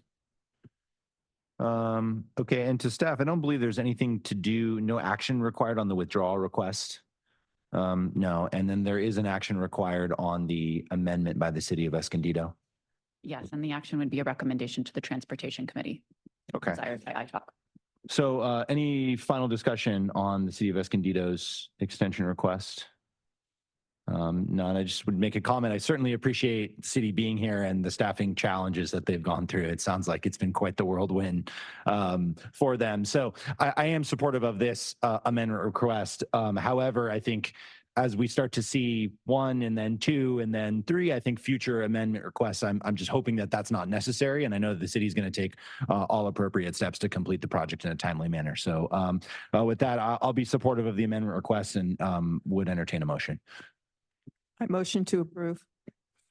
I second that with the same concerns because I remember the first discussion we had about Escondido. So thank you. We have a motion and a second. Madam Clerk, please call the roll. Thank you, Chair. For Biology Environmental, Lorraine Alquist. Approve. For CEO Private Sector, Sunny House. Approved. Contractor Construction is absent. For Finance and Budgeting, Miriam Babaki. Yes. For Licensed Civil Traffic Engineer, Frank Rivera. Yes. For Licensed Engineer, Les Hopper. Yes. And for Real Estate Right-of-Way Acquisition, Chair Frankel. Yes. That motion passes unanimously. Okay, thank you to staff. We appreciate your presentation. We will move on to item number 10 today. And this is the TransNet Triennial Performance Audit Recommendations, a quarterly update. And this covers the fiscal years 2015, 18, 21, and 24 TPA cycles. And this presentation will be by Zara, Vanessa, and Adrian. Good morning and welcome. Thank you and good morning. Today's item includes an update on the progress made towards implementation of the recommendations from the most recent TransNet triennial performance audits conducted by the Independent Taxpayer Oversight Committee, or the ITOC. The ITOC performs these performance audits every 3 years, utilizing an independent performance auditor to review project delivery, cost control, and related activities. The purpose of these audits is to provide recommendations that could enhance the efficiency and effectiveness of TransNet revenue expenditures. The ITOC recently completed its 6th triennial performance audit, the FY 2024 performance audit, which concluded in June 2024. As part of this audit process, the auditor evaluated the status of the implementation of prior audit recommendations.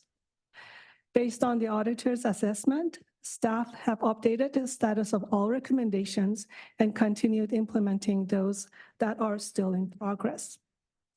The FY 2015 TransNet triennial performance audit included 17 recommendations, all of which staff initially had completed. However, the auditor's recent assessment indicated that 2 of these recommendations required further actions.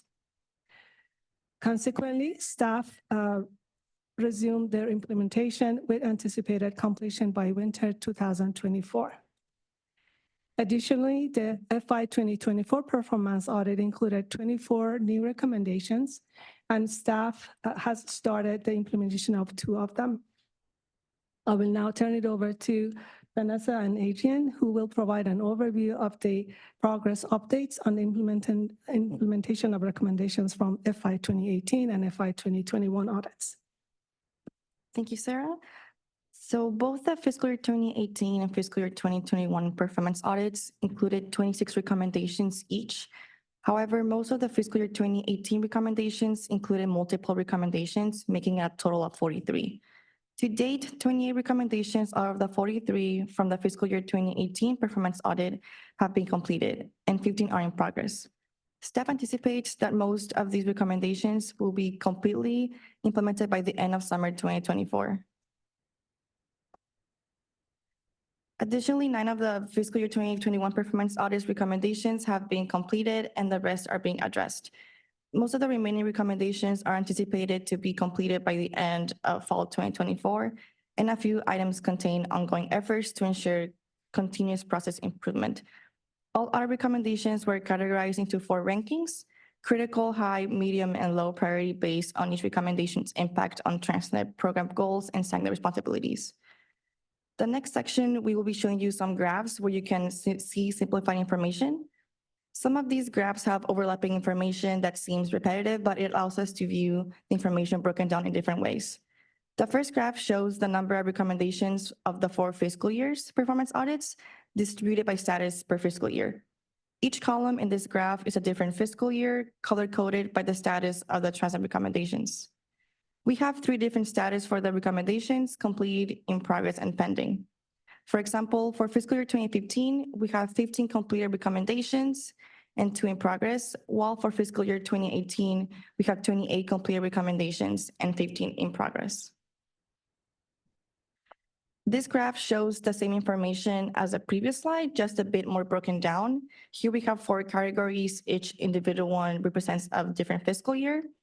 Within each category, the number of recommendations is divided into their status.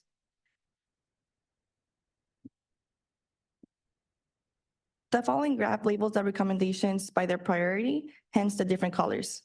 The previous graphs differentiate the number of recommendations per fiscal year or status. The one shown here labels each column only by the recommendations priority. It will only show us how many critical, high, medium, or low priority recommendations we have in total for all 4 fiscal years. Our last graph incorporates all the information presented in one. This graph shows the status and priorities of all performance audit recommendations and are distributed by fiscal year. We have 3 different sections that represent the status of the recommendations: the complete, in progress, and pending sections labeled at the top. Within each section, each column represents a different fiscal year. fiscal year 2015, 2018, 2021, and 2024. The color coding for this graph represents the priorities of the recommendations, also labeled at the bottom. A recommendation can be either critical, high, medium, or low. I'm going to use the in-progress category as an example to explain the information. This means that all the recommendations in this middle category are still in progress. For fiscal year 2018, there are 2 critical, 8 high, 3 medium, and 2 low priority recommendations. In fiscal year 2021, we have 5 critical, 3 high, 6 medium, and 3 low priority recommendations. And before we move on, are there any questions so far or with the graphs? I think you can go ahead and complete the presentation, Vanessa. Thank you. And I'll hand it over to Adrian. Thank you. Thank you, Vanessa. So additionally, attachment 2 provides tables containing the information on the recommendation based on TPA year. In the past, our reports were detailed in an Excel sheet.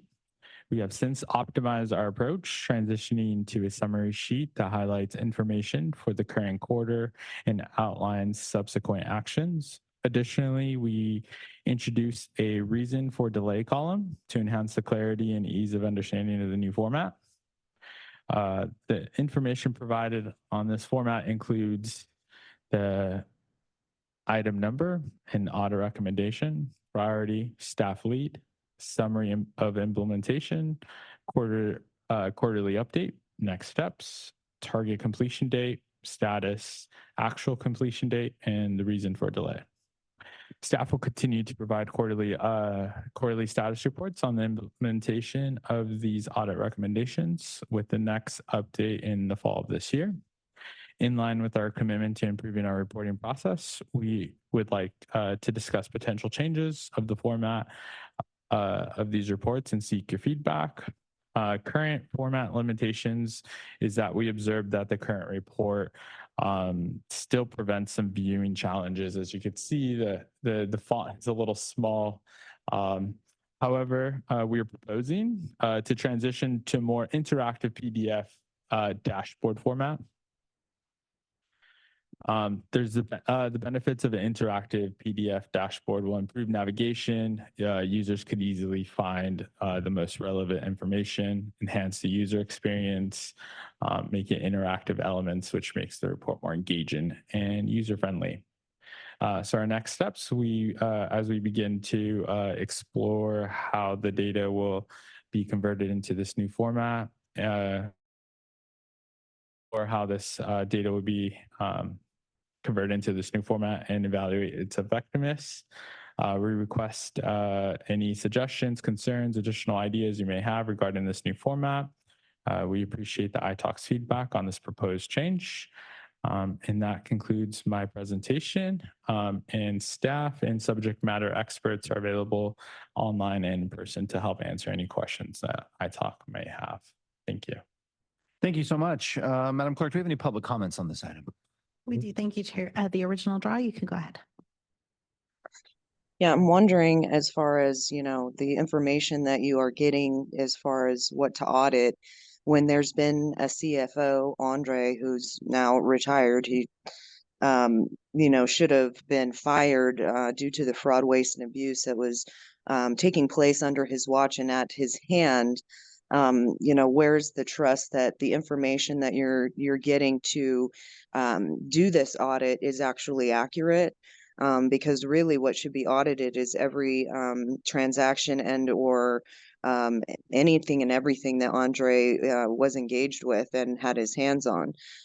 Because with all of that fraud, waste, and abuse, it seemingly has been, kind of brushed under the rug. He's been protected, and it's not really addressing the actual issues at hand that have taken place again under his watch.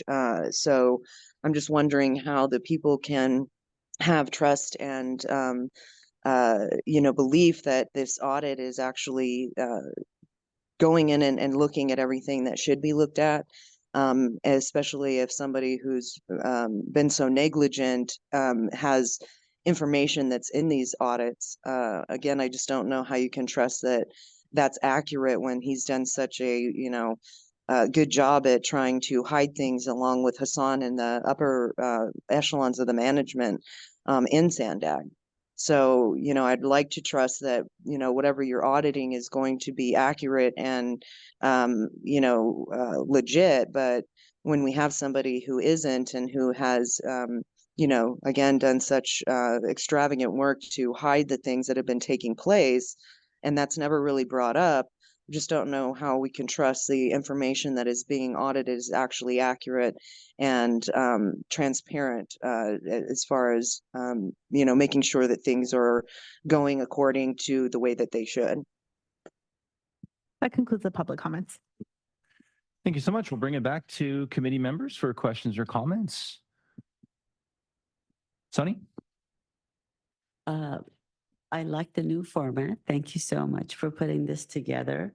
I also like the chart. It shows how overwhelming this is going to be because there's a lot to be completed. As part of the response that SANDAG provided for the 2024 audit, there was a commitment to assign a full-time person to this. Has that happened yet? So at this time, we did budget a full-time position in the FY25 budget. We have been talking to Mario, the new CFO, about the organizational structure, and he's committed to moving forward with that full-time position once he considers where that position would fall within his organizational structure. I would imagine that that will happen within the next month or two. Thank you, Susan.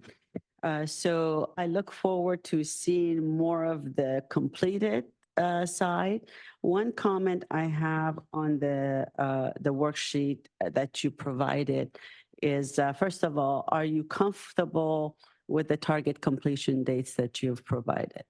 We've seen that quite a bit before, but things have dragged on. So are you comfortable with what you're committing here? I'll go ahead and take that. So I think it does depend on the item. As we have so many items, and we do rely on the subject matter experts to see where their workload lies. However, with change in management, things can get delayed or move back. So I think we are comfortable with where the dates stand as of today. Okay. And those dates will be revisited on a quarterly basis. Okay, then my recommendation is if the dates change, please don't change it without just crossing it out, put the new date in. I would really love to track this progress, don't just arbitrarily change it. If it's winter 2024 and it's changed, just cross it out and put a new date so we know kind of if there's slippage or if there are issues that we need to address. I think it would be a lot easier for us for the tracking purposes. So understood. Thank you. Thank you. Other questions or comments, staff, on this format? I have just a couple. I like the format generally. I do think that it would be helpful, or I guess it's a comment and then a question. So, to me, listing by priority, critical items are critical items, and perhaps instead of the year, listing them by year, we'll list them by, how critical these items are. I think that's probably more important, at least to me, than the year, although of course we would like the older recommendations to be completed. And then I know that there was, I'm not finding it just immediately offhand, but I know that there was ongoing discussion about the crosswalk. And I think there was a reference to June of 2024 when the crosswalk, has been completed. And I don't believe I've seen it. Has that been done, or is it? Yes, it has been done. And it's on the TransNet dashboard website. The matrix has been done, which shows all the projects that are in the ordinance, what's been completed, what's in progress, and what remains to be seen. So there is that crosswalk that was completed. So we made that deadline. That was awesome. Wonderful. But we can also walk through it with you at a future meeting if you'd like to do that. Yeah, I believe we have that scheduled for September as of right now. Perfect. Great. One step ahead of me. Thank you so much.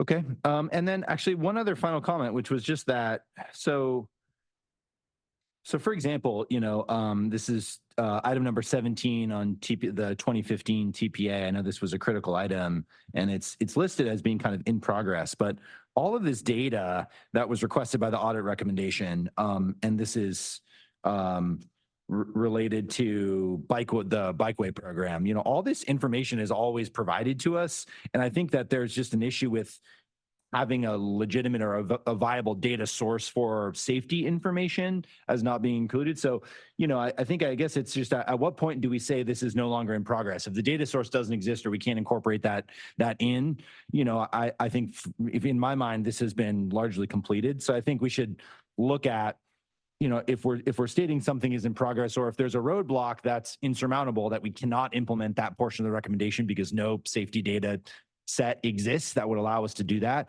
we should note that and maybe take this off the list. I don't think, you know, kind of continuing to recycle these things, it makes it appear as if it's not been completed, but staff has diligently provided all the, you know, all the available information that they can. Yeah, so for the safety, I know we have an item later on the agenda today that talk about the safety dashboard. That could definitely can be a conversation for the ITALK saying, hey, this is what we've done. Would you agree to show this as complete? As part of the 2024 performance audit, it was discussed that in order to have items completed, it would need to go through executive team level and possibly back to ITALK to make sure, hey, this is what we've done. Would you be okay considering this as complete? Yeah, I appreciate that. And this is one where I think maybe we could have that discussion about the completeness of this item. So, okay, I think this was just a discussion item. So I think that concludes the item. Thank you to staff for your presentation. We will now move on to item 11, which is the draft 2025 RTIP, including the draft air quality conformity determination. And this item will be presented by Mr. Radcliffe. Good morning.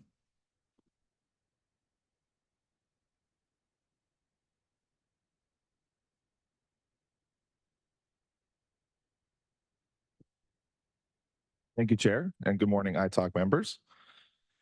So SANDAG, serving as the region's Metropolitan Planning Organization, or MPO, is required by state and federal laws to develop and adopt a Regional Transportation Improvement Program, or RTIP. The RTIP is a multi-year program of proposed major transportation projects, which also includes the TransNet program of projects. In an effort to reduce the number of pages in today's agenda, a link to our public-facing RTIP database has been provided, which you can use to view the projects included in the draft 2025 RTIP. The draft 2025 RTIP document will be posted in its entirety on the RTIP webpage following approval from the board for us to release the draft for public comment. Attachment 1 provides a summary of the funding for the projects included in the draft 2025 RTIP, organized by category to show how the region is investing available funds. This table has also been organized by corridor to align with our regional vision, and investments are shown by fund source. For example, federal, state, TransNet, and local funds.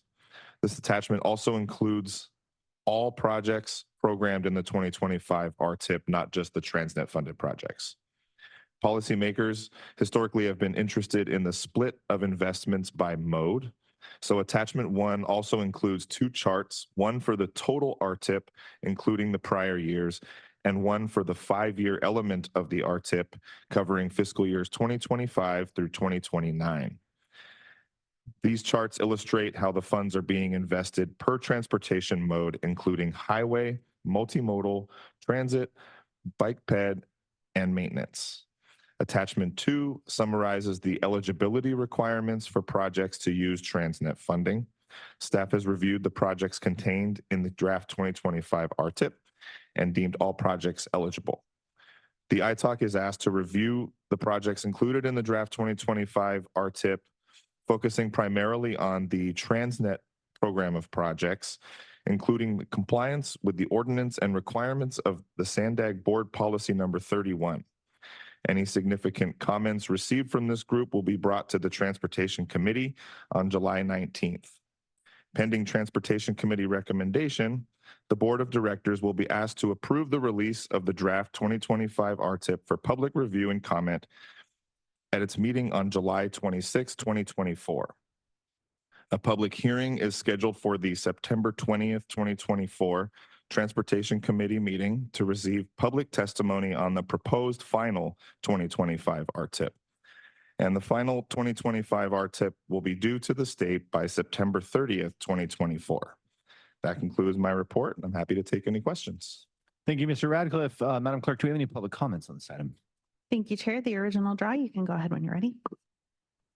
It's interesting to read, talk about the draft air quality conformity determination. You know, if we were, you know, and everything that we're doing to, when you're talking about improvements in transportation, again, you know, if we weren't spending so much money to pretend to save the planet and do all these things that are, you know, you've been told are going to mitigate greenhouse gases and whatnot, when everything that's being implemented, say with zero energy or zero whatever emissions, and, you know, acting like taking away lanes and different things is actually going to mitigate that. I mean, all of the infrastructure that is used for, you know, to potentially help air quality is actually causing more, you know, emissions or whatever you want to call it to go into the air, especially when mining for different minerals that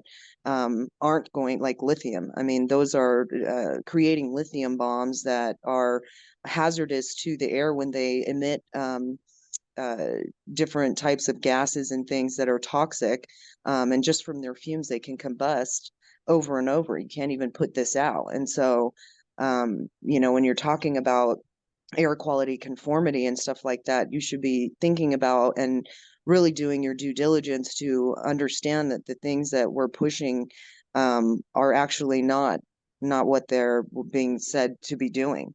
And I'm just wondering if, you know, we do have a change in who is president, and, you know, he's going to be stopping these kinds of mitigating measures, where that will leave SANDAG. You know, will then you conform to those new regulations, or are we going to still push what's coming down, you know, from the state and whatnot? So I just think it's interesting when we act like it's improving or something like that. It's just propaganda. It's not actually improving anything. It's making things a lot harder on the people.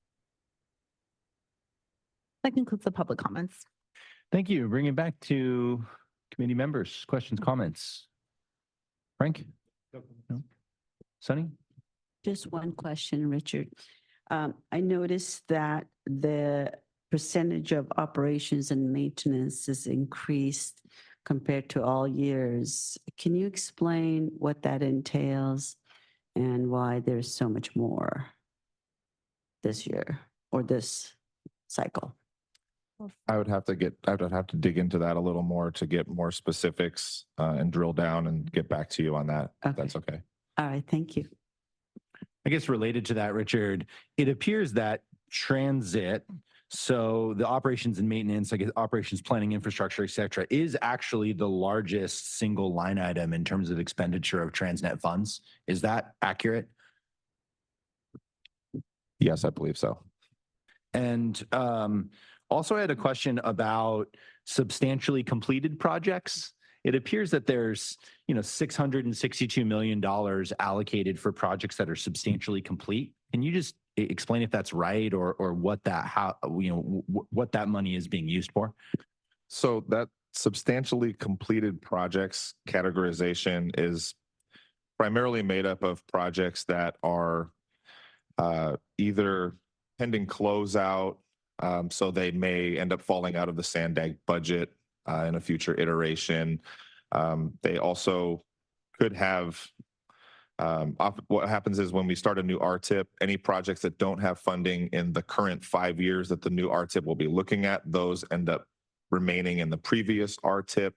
So they're kind of projects that are more in limbo, I guess you could say, in funding terms. That's really the point of the RTIP. So we try to keep it sort of organized and keep projects categorized based on kind of anticipation, I guess, for the funding. And so a lot of these projects, like I said, they're almost complete. Most of them are already open to traffic. Does that answer your question? It does, yeah. It just seems like a large sum, you know, $500 million on projects if they're substantially completed or they're already open to traffic. You know, why in this 5-year cycle would we be spending that much money on a project that's already open to traffic. So maybe it'd be appropriate for another item where you could just educate us on kind of why that is. I know the interrelationship between the cycles and how the funding works. I know that there's a lot of context that's probably not appropriate for this item, but maybe in the future we could learn a little bit more about that because it is a substantial share of TransNet dollars. Yes, Frank. My comment on that is I think the part of the project closeout is usually there's a multi-year plant establishment period and the environmental mitigation that will continue for 3 or 5 years after it's open to the public. So that's probably what we need a little bit more information on. Thank you, Frank. And Marian? I have a question, follow up to Sunny's about the operations and maintenance actually notching up. Aside from what the content is that like a change in policy that has brought that about, or is there another way of the distribution that has brought that about other than just about the content? Again, I would have to drill down more into the specific categories of this report to try to find if there's trends like among certain projects and things like that. What I can say is that another item I had on the agenda with the outputs and outcomes that are proposed for the first 2 years of the RTIP, I did notice that compared to the 2023 RTIP 2 years ago, that it seems looking at the, there were shifts, up or down in dollars that were invested in certain categories, but it almost appeared like costs may have gone up for certain areas, like the money invested in a given category, like let's say like pavement overlay, for instance, might go up, but the number, like the quantity that they're expecting to put out had maybe gone down or not changed by much, which kind of leads me to believe that there may be increased costs for some of the jurisdictions. I know that maintenance is generally, operations and maintenance is usually about 60% roughly always of every RTIP. It always represents a lot of the funding. Yeah, if I may also add to that. So this is generally the operations for NCTD and MTS. It also includes the TransNet BRT operations bucket under the ordinance. And so as new services start to come on board, that needs to also increase. So for example, the Midcoast. With that Midcoast opening, we now need to provide more operations money to run the Midcoast from the TransNet program. Got it. Richard, as you're going to provide more information, I do see the operations maintenance line in the table, basically highways and transit is, of course, the biggest piece of it, 7.1 billion here.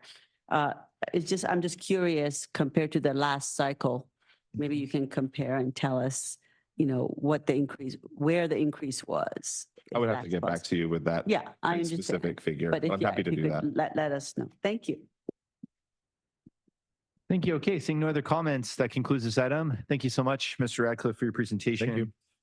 We'll move on to item 12, which is regional safety planning updates. Sam Sanford, Jacqueline, and Connor will be presenting this item.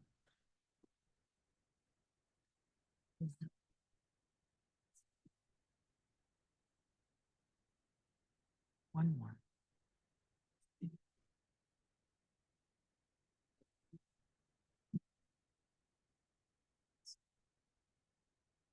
Good morning, Chair and committee members. It's great to be back here before this group to provide some updates on safety planning efforts here at SANDAG. It's been quite a while. I think it was October of 2023, the last time we were able to provide an update on these efforts. So my name is Sam Sanford. I'm a regional planner in the integrated transportation section. I'm going to provide a few opening remarks or key remarks at the beginning, and then I'll help close with some of the safety analysis at the end of the presentation. In a few minutes, I'll turn it over to my colleague, Connor Vaz from our applied research section of our data team. And Jacqueline Sisk, also from Integrated Transportation, will provide updates on the project's overview and outreach efforts. So I wanted to just spend a few minutes talking about ITALK's role with transportation safety and where we are now.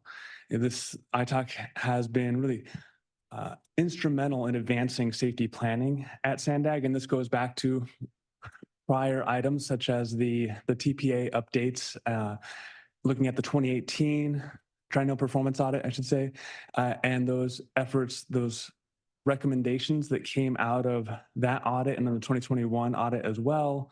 And ultimately, ITalk developing a subcommittee on safety, working with staff to develop a review of metropolitan planning organizations across the nation and their safety planning efforts and what best practices are from those agencies, and then also best practices from leading research from federal agencies, coming up with a series of recommendations that kind of brought us today on these updates. A lot of these recommendations that we're pushing through these efforts.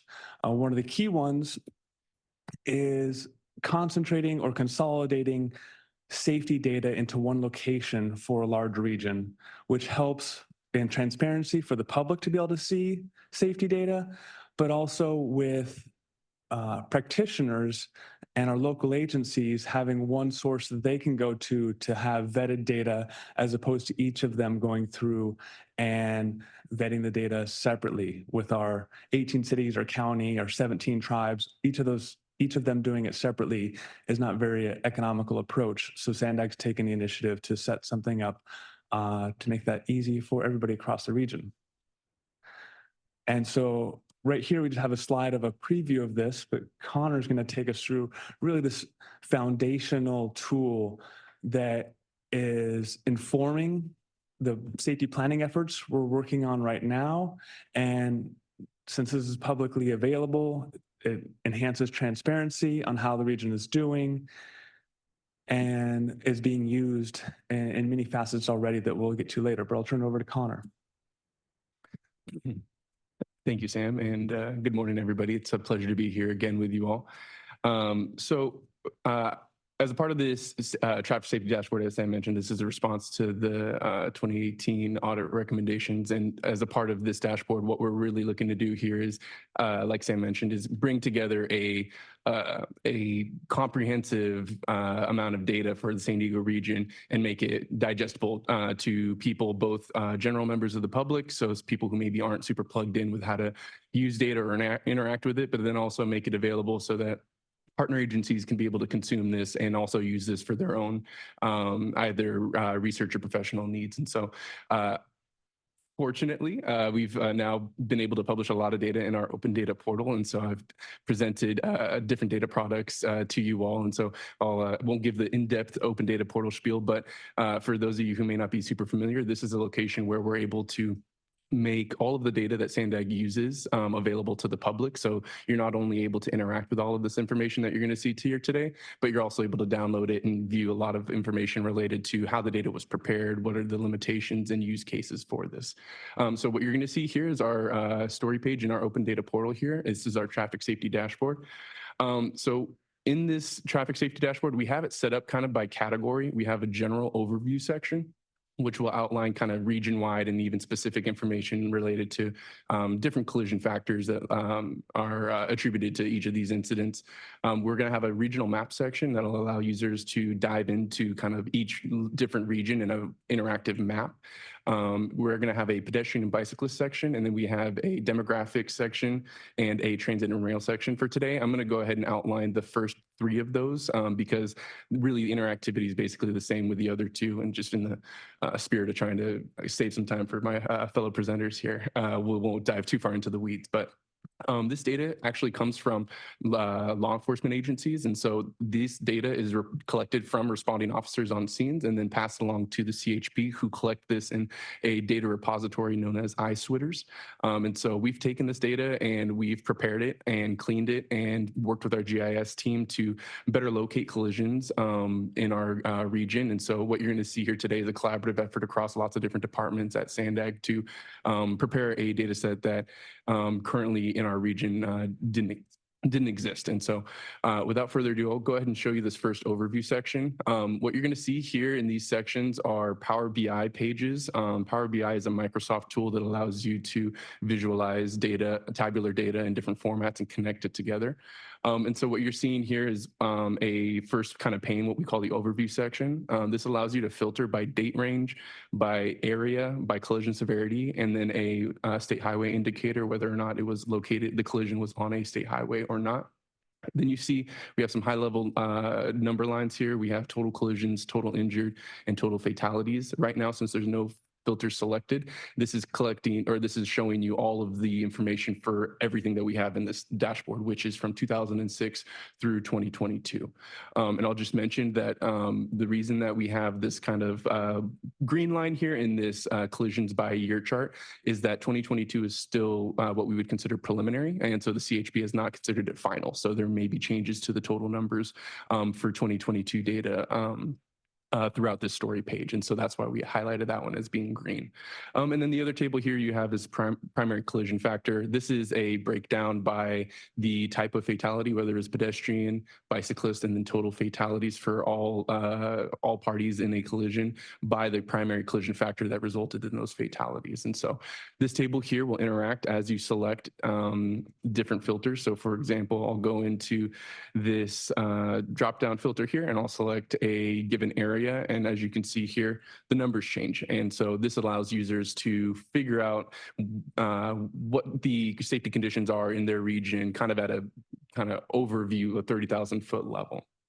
As we dive further into this dashboard, we have this regional map, like I mentioned here. This is also kind of like an overview of the kind of region as a whole, but it also allows you to drill down into specifics related to the kind of areas that you're concerned with in a different way than what the overview page did. So you'll see these dots here with the numbers on them. These are clusters, and the numbers here represent the number of collisions represented in the clusters. And so as you zoom into a given area, you're going to notice that these clusters will start to reassemble, and they'll start to kind of distribute themselves where the density of the collisions are highest. If you click on any one of these clusters, what you're going to see is a little bit of information related to the collisions that are represented in this cluster. So you'll see there's a total of 3 collisions. The type of collision most occurring in this cluster is a rear-end collision, and the collision severity is the most common one is property damage only. And so this tool is really great. This was built by our GIS team, which allows users to view some kind of high-level information related to collisions in their given areas. We also have some base layers set up here related to some coronavirus screening, health outcomes in different regions, and then also our regional bike lorries. And so if you wanted to view certain layers, you would be able to come down over here to this left, and you can also filter by a year, collision severity, and jurisdiction over here on this left side. And then, as I mentioned, this next section here, we get into kind of topics here with this safety dashboard page, because there's a whole ton of data. There's more information in here than we could possibly kind of describe in detail here in the story page. But the ones that are definitely more high profile here are pedestrian bicyclist collisions, or pedestrian and bicyclist involved collisions. And so this next section here is going to be of another Power BI page. This one breaks down with a couple of different figures here, what the conditions look like for pedestrians and bicyclists in our region. And so you have similar filters here on the left-hand side, where you have the ability to filter by date range. You have the ability to filter by area, collision severity, whether it was in an intersection and whether it was on a state highway system. We have these high-level markers here showing you the overall conditions, as well as a trends over time figure here. Then we've got a map here that's broken down with these different colored dots that show you the collision severity. And then we also have a primary collision factor table and a pedestrian action figure here. And then to get to the bicyclist section, you just go ahead and click on this next page button, and this will take you to the basically the same page, but this one is specific to bicyclists. So there's a ton of really great information in here. This is an ongoing effort, and so we plan on updating this regularly. As you can see here, 2022 is the most recent data available to us right now that we have available in this dashboard. In the coming months, we're going to be working on taking data from the CHP once it's made final. We're expecting that to be around the end of this month, and then start incorporating that into our data preparation process, and then have a updated version of this dashboard, which will include not only a finalized 2022 version, but also a new 2023 annual year, with the caveat that that's going to be preliminary and maybe subject to change once that's made final by the CHP. But I'm going to go ahead and stop sharing my screen here. I'm going to pass it back over to Jacqueline to continue on with this presentation.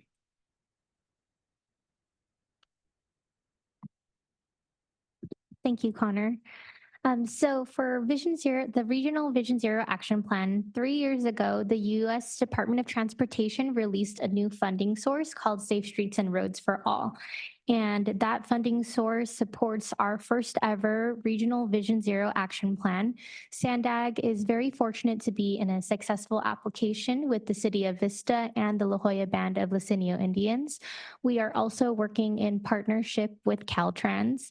There are 2 buckets in this funding source. There is the planning bucket as well as the implementation bucket. And the Regional Vision Zero Action Plan is meant to serve as a document that once the plan is complete, local jurisdictions can point to this plan and say that their project is in this plan and therefore it does qualify for implementation dollars under the US DOT's Safe Streets and Roads for All grant. This effort is designed to help identify the locations and safety solutions or safety projects for local jurisdictions to help them apply for federal funding and advance their programming efforts. The Regional Vision Zero Action Plan is a combination of projects, policies, and programs. It's aimed to equip the local jurisdictions to advance safety across our region. And the updates that we do have for you today really get into the outreach and engagement and ongoing safety data analysis.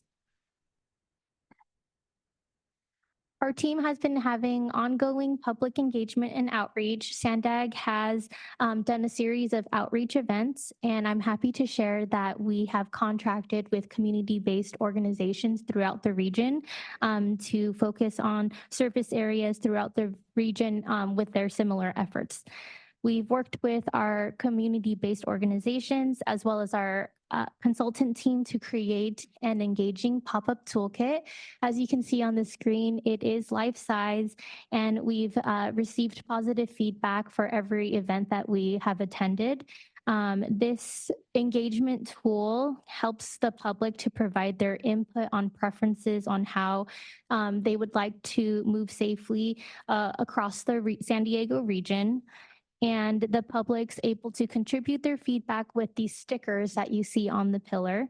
It's a nice tactile way for the public to get involved, and the kids really enjoy the stickers as well. We enjoyed doing this pop-up engagement. It was also serving as an educational opportunity on safety as well. In the winter, we did wrap up our digital engagement called SANDAG Safer Streets. It was an interactive map where the public was able to drop pins on locations where they did have a safety concern, and they can post a comment on where the safety concerns was. This was nice because we were able to see where the gaps were in the network. This was a very successful tool, and we nearly reached 3,000 comments. In addition to that, SANDAG and our community-based public outreach events, we do have quarterly technical advisory group meetings with various members with interdisciplinary backgrounds. And in addition, we do meet with our local agency project development teams.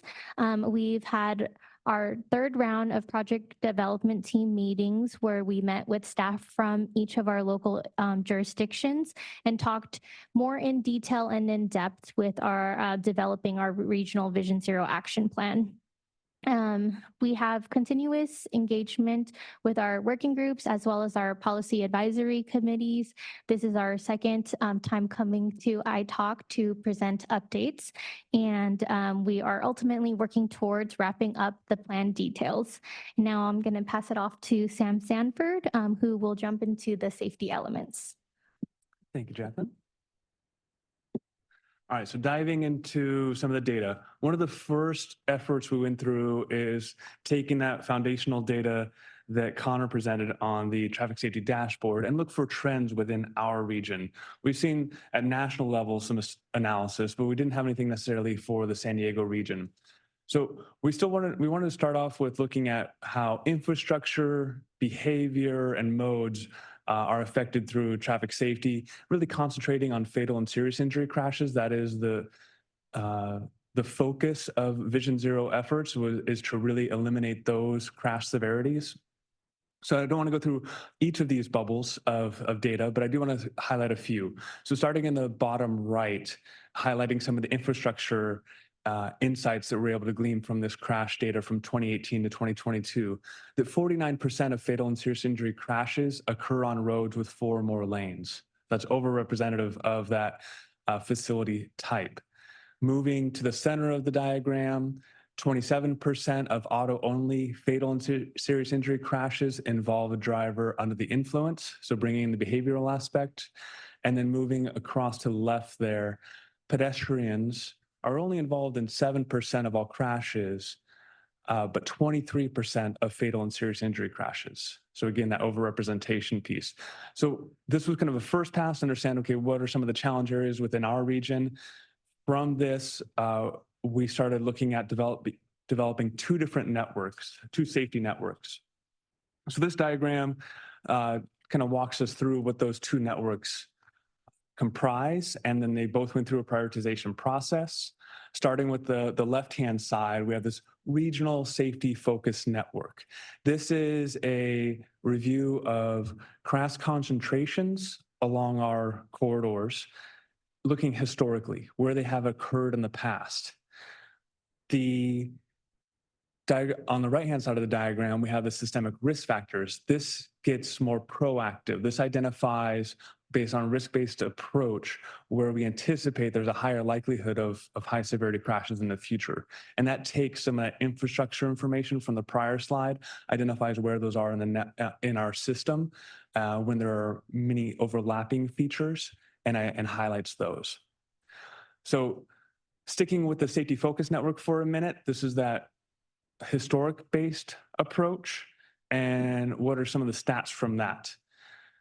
We were able to identify that 54% of fatal and serious injury crashes in our region occur on just 6% of our transportation system. So we have over 10,000 miles of roadway that is insurmountable. Like, where do you even start with something that's over 10,000 miles? This process helps us quickly narrow down to a much smaller subset of that network of where we should invest our finite resources.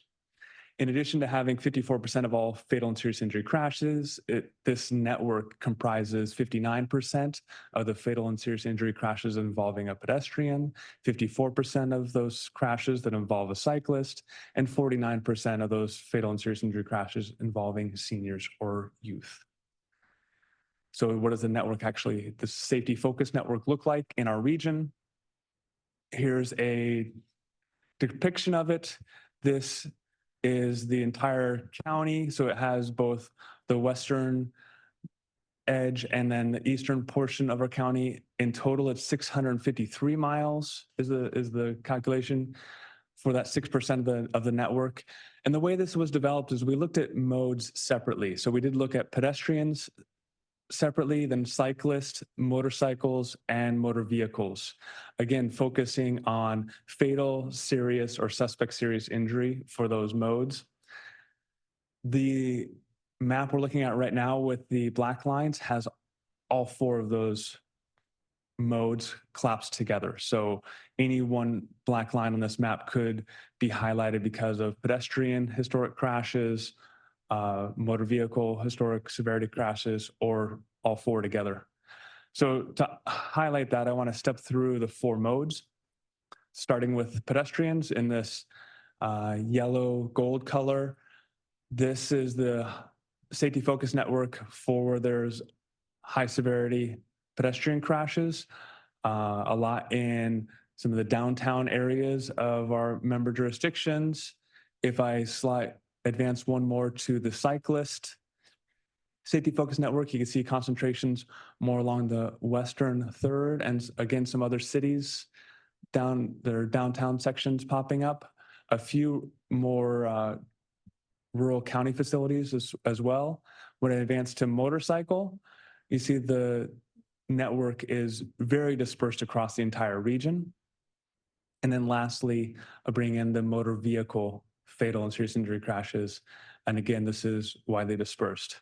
So bring all 4 of those modes, those 4 network modes together. That's the first map I showed you with the black lines.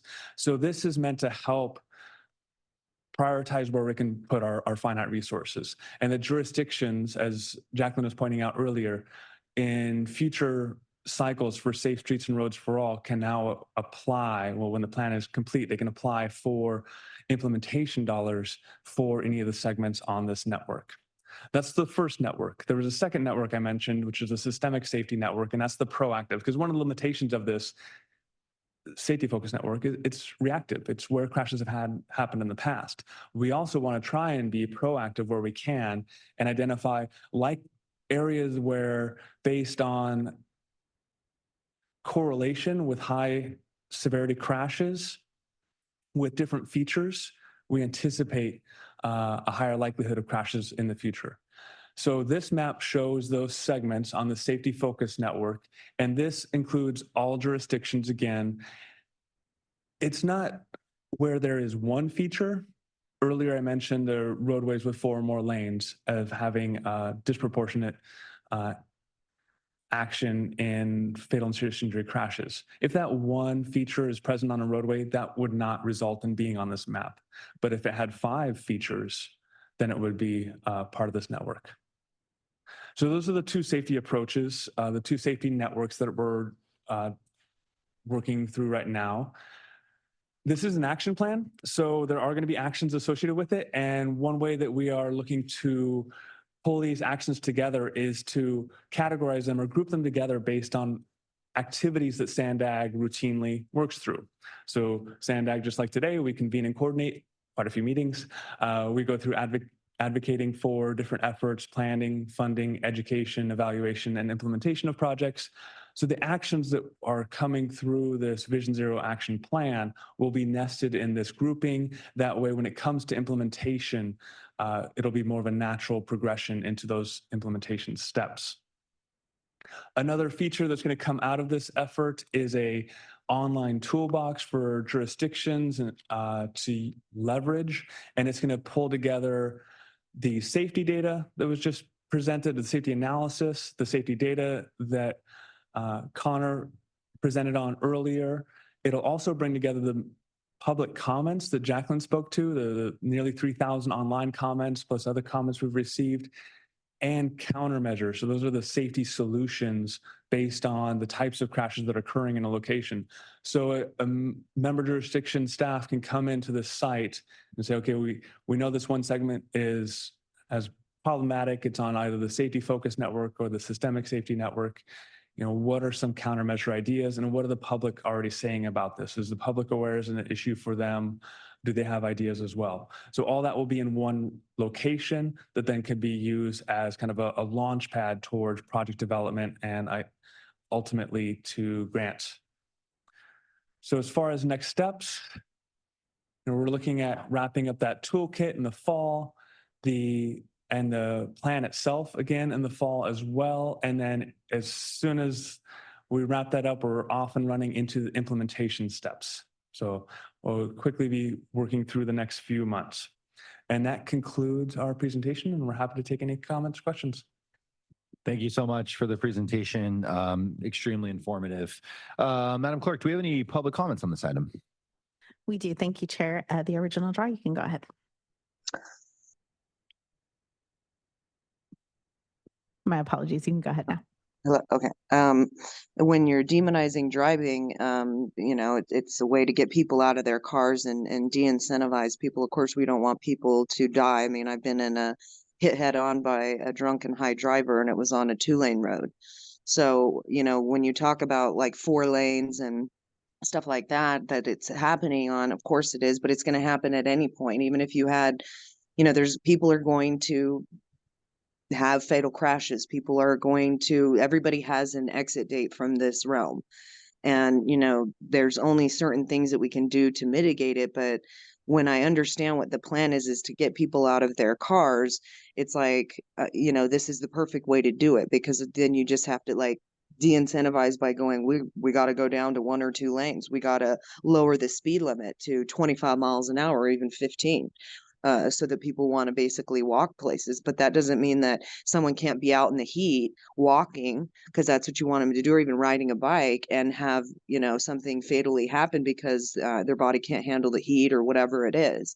But with all of the things that you guys implement or that SANDAG is, as far as bringing in this new infrastructure and different things to potentially mitigate greenhouse gases, it would behoove you guys to be doing, safety and testing on that kind of stuff to see how it actually affects the people when you're bringing it forward. Because, it's going to happen way later down the road that eventually these studies will need to be done on like the electric vehicle infrastructure and or vehicles that are causing radiation and again are combustible lithium bombs, putting fires that are potentially putting people at risk. So, it should be going across the board to all things to make sure that as you're implementing this type of technology and or infrastructure, that it's not doing harm to the people in the process. That concludes the public comments. Oh, I'm sorry. We do have one additional public comment. Catherine Rhodes, you can go ahead. Lovely. Thank you so much. I actually very much like this report. And one thing, I moved to Pacific Beach now, and one thing I see is that there's so many accidents in Pacific Beach for pedestrians, for everybody. And, there's so many easy solutions. I would even say for maybe for a bike solution or a pedestrian solution to make the alleys over there in Mission Beach, that go one way, if you can make them be, basically bicycle lanes, and only people that are, parking should be going into those lanes. And, I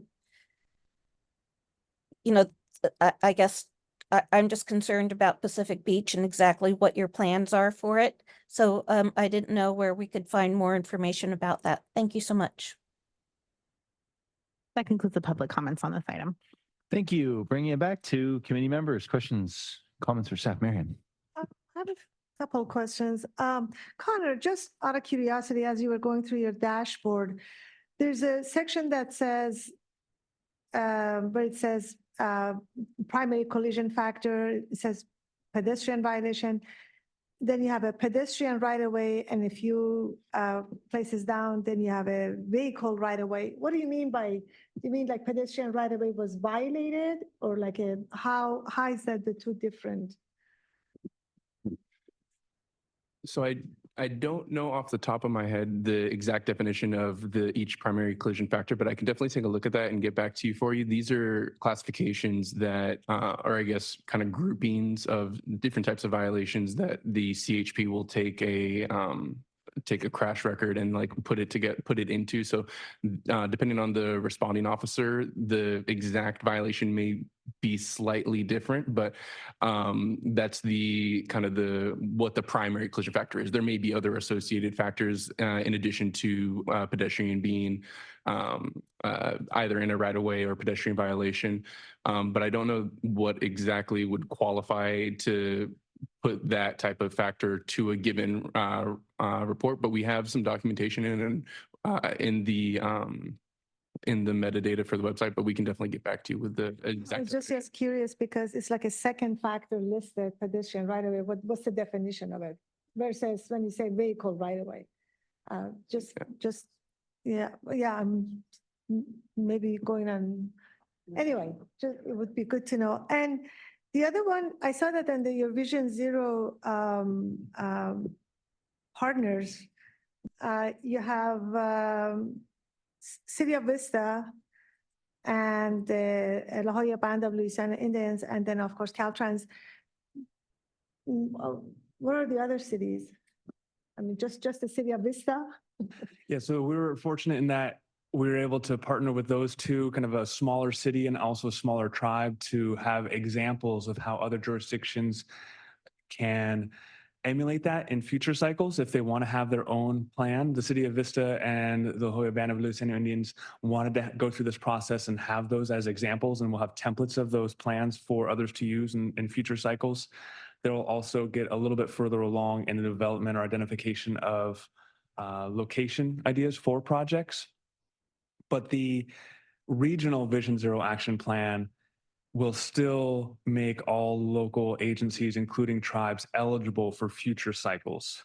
It's just if they want to go even further and develop this type of comprehensive safety action plan or Vision Zero action plan, depending how you want to call it, that's another opportunity for more planning. Other cities have similar efforts already done, so it wasn't for all. But we wanted to make sure that we had essentially that eligibility effort for all jurisdictions. Okay. And finally, an observation, one of the ones that contributing factors, I thought the one thing that really stood out was 79% of those fatalities happens on roads over 35 miles per hour. Like if there's a number to like, just really, it's very striking was that. That's just an observation. Yeah, so thank you for that data. It was very, very interesting and helpful. Thank you. Other questions, comments? Sunny? First of all, excellent progress. You know, knowing that this just started maybe a year ago or a couple of years ago, you've made a lot of progress. I really appreciate it. One observation, Connor, I went on my iPhone and tried your website, and it keeps refreshing. So I don't know if it's just a glitch on my phone or if it's something that, you know, sometimes websites need to be adapted to iPhones or, you know, phones. So just, you may want to check that and see. Maybe it's just me, but it just kept refreshing. The question I have, Sam and Connor, is the integrity of the data. You know, what are plans to make sure, because this data has to be very comprehensive. You have certain sources of data right now, but what's the plan for the future to make this either more interactive or making sure that you have more comprehensive data collected to be able to have a better and more accurate plan or picture of what's going on in the region? So I can take the first piece of this, and then when it comes to geolocation, I'll let Connor speak to the improvements being made on that, the location of the points of where crashes occurred. So for the statewide integrated traffic record system, that's the longer name of SWITRS, that is the source for California for crashes. Each jurisdiction has, or I should say most jurisdictions have their own source where they work with their local police departments, and they have an internal system where they might have additional attributes. Right now, we're looking at a regional scale, so we have to keep it at that SWITRS database, which has a multitude of attributes or features in it. And we don't have them all on the dashboard. There's more data there, but before we put it on the dashboard, we want to vet it and make sure it's reliable. We've looked at a couple different attributes, and we didn't have comfort with them, and so we didn't advance those or publish those onto the dashboard. And so we're going to keep on working through that process. And we've been working with CHP to better understand the data, and then also with our local agencies as we go through it. And we see trends, or we see incidents occurring, checking with jurisdictions to see if this is landing correctly, if this is ground truth to what their experience is, since they're closer to those facilities. So that's kind of the vetting process we have going on with the attributes of the data. And I'll turn it over to Connor about the location information. Yeah, thank you for that question. And that's something that really made the utility of the tools that this project is offering really great, is because this data source has existed for a very long time. But the quality of the data in its kind of state that it's made available to us, if just kind of off the shelf, this type of project wouldn't have been possible. And so when we mentioned that this was a collaborative effort, like Sam mentioned, not only did we take these to the local jurisdictions and local cities to get some input as far as what would be most useful to them as far as what information is displayed. A part of this was actually trying to clean and prepare the data in a way that we're not compromising the integrity of the data, so leaving it as what the responding officers are reporting for a given collision, but trying to supplement that with more accurate information. And one of the things that Sam mentioned is the location information. For lots of different reasons, the location information that is provided in a given collision report may vary depending on the accuracy. That may be because a collision is provided in a format that doesn't provide something that's specific enough to get it to exactly the exact point that it happened. And so a part of what we do is we have our GIS team review all of the other information related to where a collision happened. So for example, the data is provided a latitude and a longitude point. But what we also do is we also take a look at the primary and secondary roads where officers are responding to where in detail the accident actually happened. And so our GIS team is able to better locate these records. And so that's one of the huge things that this project actually does. And so kind of in that effort, like you mentioned, about constantly reevaluating ways to make this better, we're actually going through an iterative process right now to continue to review what's already been published in other records that are in this data set that we're using. And we're in a process of actually refreshing that as well. And so we're in this next cycle when we update with this new data, we're also going to be updating records that are in this database to make sure we're always kind of evaluating how accurate this data is. Very good. Thank you so much. My next question is what do you envision for this database and this plan to be as far as coordination and collaboration with all the jurisdictions within the region? You know, some you mentioned have their own safety plan. How do these different ones kind of collide, I guess, or how will you be able to really utilize this database in a way that there's not redundant amount of work here? That's a good question. And this has come up in some conversations with different jurisdictions of like how to coordinate these. And there are different ways to analyze data. And so certain jurisdictions have taken one approach. This is a different approach. And this is kind of a newer approach for our region where not many jurisdictions have endeavored this with a safety focused network, also called a high injury network. And this proactive systemic approach is newer as well. It is another tool for jurisdictions to use. So if they have a local roadway safety plan, which follows more of what Caltrans guidance has provided in years past, that's a great tool. Use that. If there's a segment of a roadway that's not on there, but is on the systemic safety network, and it's becoming of higher concern that they want to address, well, then they can leverage the documentation of the Vision Zero Action Plan to seek funding for that. So we see this as multiple layers of protection similar to the systemic safety approach, where these plans don't have to be in exact alignment. They're different analyses. As far as your question of how the data can be used in the future, and we're excited to hear already the jurisdictions are using it to pull numbers for grant applications. So it's just a much easier approach than going to SWITers and getting this comma separated value and making all these relationships in the data process. It's ready for them. So that's been great news to hear already. We'd like to also see in the future, and this again gets back to some of the triennial performance audit recommendations of looking back at projects and see their effectiveness. So now that we have data from 2006 to 2022, and we can put within a timeline when a project, area closed for construction, when it opened for construction, provide a few years for people to get more accustomed to that new facility. And then now we can actually look at those and see what the changes are. So that's a forthcoming work or the work that I'd like to see in the future. Very good. And another question that I have, as you know, this all came about because of the triennial audit, but it was really from the part of the ordinance where it focused on pedestrians and bikes.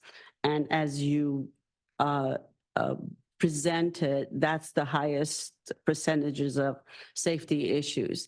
So what would SANDAG's role be in the future as the driver of this implementation and making sure that we are creating a safe environment for the different modes of transportation and specifically for pedestrians and bikes?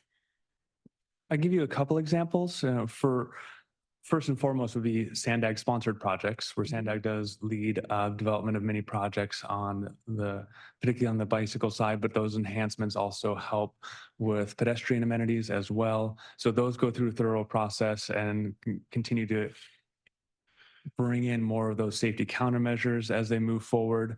For local jurisdiction projects, one of the funding sources is active transportation program. There is a subset of those funds that are managed by SANDAG. So right now we're going through a process of looking at updating those criteria to have alignment with some of the Vision Zero analysis, the systemic safety and safety focus networks being higher criteria for projects that are seeking those funds. And so we'll look at other opportunities to work through those kind of processes as well. Those are a few examples. Thank you very much. Thank you. Yeah, this is, I think, maybe the best example that I've seen of kind of planning, a regional planning effort really at its best, and where SANDAG needs to be involved, that any one jurisdiction really could not take this on their own and be as successful. It's just so helpful to be able to understand where we should be prioritizing our resources. You mentioned implementation funds perhaps available to member agencies. How much money will be available in kind of grant funds for cities in the county to implement safety improvements? So for the Safe Streets and Roads for All program that's run by USDOT, that's $1 billion a year. It is appropriated for the next 2 years, and then there'll have to be some actions at the congressional level to continue that. That is split into planning and programming, or excuse me, planning and implementation. So they have to work through what percentage those are, but much heavier percentages for implementation. Also, for jurisdictional staff, there's the Highway Safety Improvement Program right now that's open for projects through September. And we already confirmed with Caltrans that jurisdictions that might not have a qualifying safety plan to apply for those funds right now are eligible due to the SANDAG's effort for the Regional Vision Zero Action Plan. So again, jurisdictions and tribes can apply for those implementation dollars as well. So the Safe Streets for All money, is that a pot of money that SANDAG would apply based on the adopted plan in a certain program or projects, or would individual jurisdictions apply? I see it probably, ideally, we are setting up the jurisdictions to have the materials ready so they can go and apply. That's kind of the direction of how we're building it right now. And then if other avenues open up, we'll address those as they come. That's kind of how we're gearing the toolkit and other resources at this point. That's great. I mean, it's so helpful to member agencies. I live in a small city and I'm on the planning commission there, and I know that this is something that I would love to talk to staff about in my own city where I live. And I think just from a global high level standpoint, I think it's, speed kills, right? I mean, it's been a mantra for many decades, but I think that just as a community, we'll have to decide there is a trade-off between safety and convenience. And we've built a lot of our infrastructure, and from a planning standpoint, for 50 plus years until very recently, based on levels of service, which looks at congestion and delay as the primary metric of evaluating the performance of our roadways. And so, this is an ongoing conversation. It'll be very interesting if the public is willing to make that sacrifice. Are we willing to say, we will allow our roads to be narrower, and maybe you're not going to get where you're going as fast, but the upshot of that is we're not going to see these fatal collisions. I think the data is very clear about what needs to be done in terms of overall street design in the future. So really appreciate those insights that your work has been able to provide to us as we're talking to people about these issues. Yes, Frank. Got a comment. I think, the presentation is very well presented because it does bring up an issue that we would have in developing our local agency capital improvement program. And a lot of it was on the highest priority needs of a master plan, whether it was a drainage master plan, a bike master plan, or a pedestrian. It ultimately became active transportation. Any master plan that the city had, we were constrained to some extent with what our general plan called out for on our roadways. And what's happened over the years is the general plan doesn't get updated as quickly as it should because it's such a laborious process, as we heard earlier. And it needs to keep up with the changing of the rules, regulations, or what the public is wanting. And you can't just change course that quickly. So for us at the local level, we were looking at a 5-year CIP program. What was the highest needs? And safety was something that we always looked at. And when we were scoping out a project and we were trying to define what we were going to do with it, was there a pattern of collisions that would occur that we were able to reduce or eliminate as we worked forward in the design and developing the budget for the particular project? So it's something that we're constantly looking at. We would work with our police department, filling out those forms. Sometimes they're like, well, we've got two conflicting statements from the two parties involved. So what's the primary collision factor going to be? Those are some of the discussions that we would have. And there was a litany of reasons why the collision happened.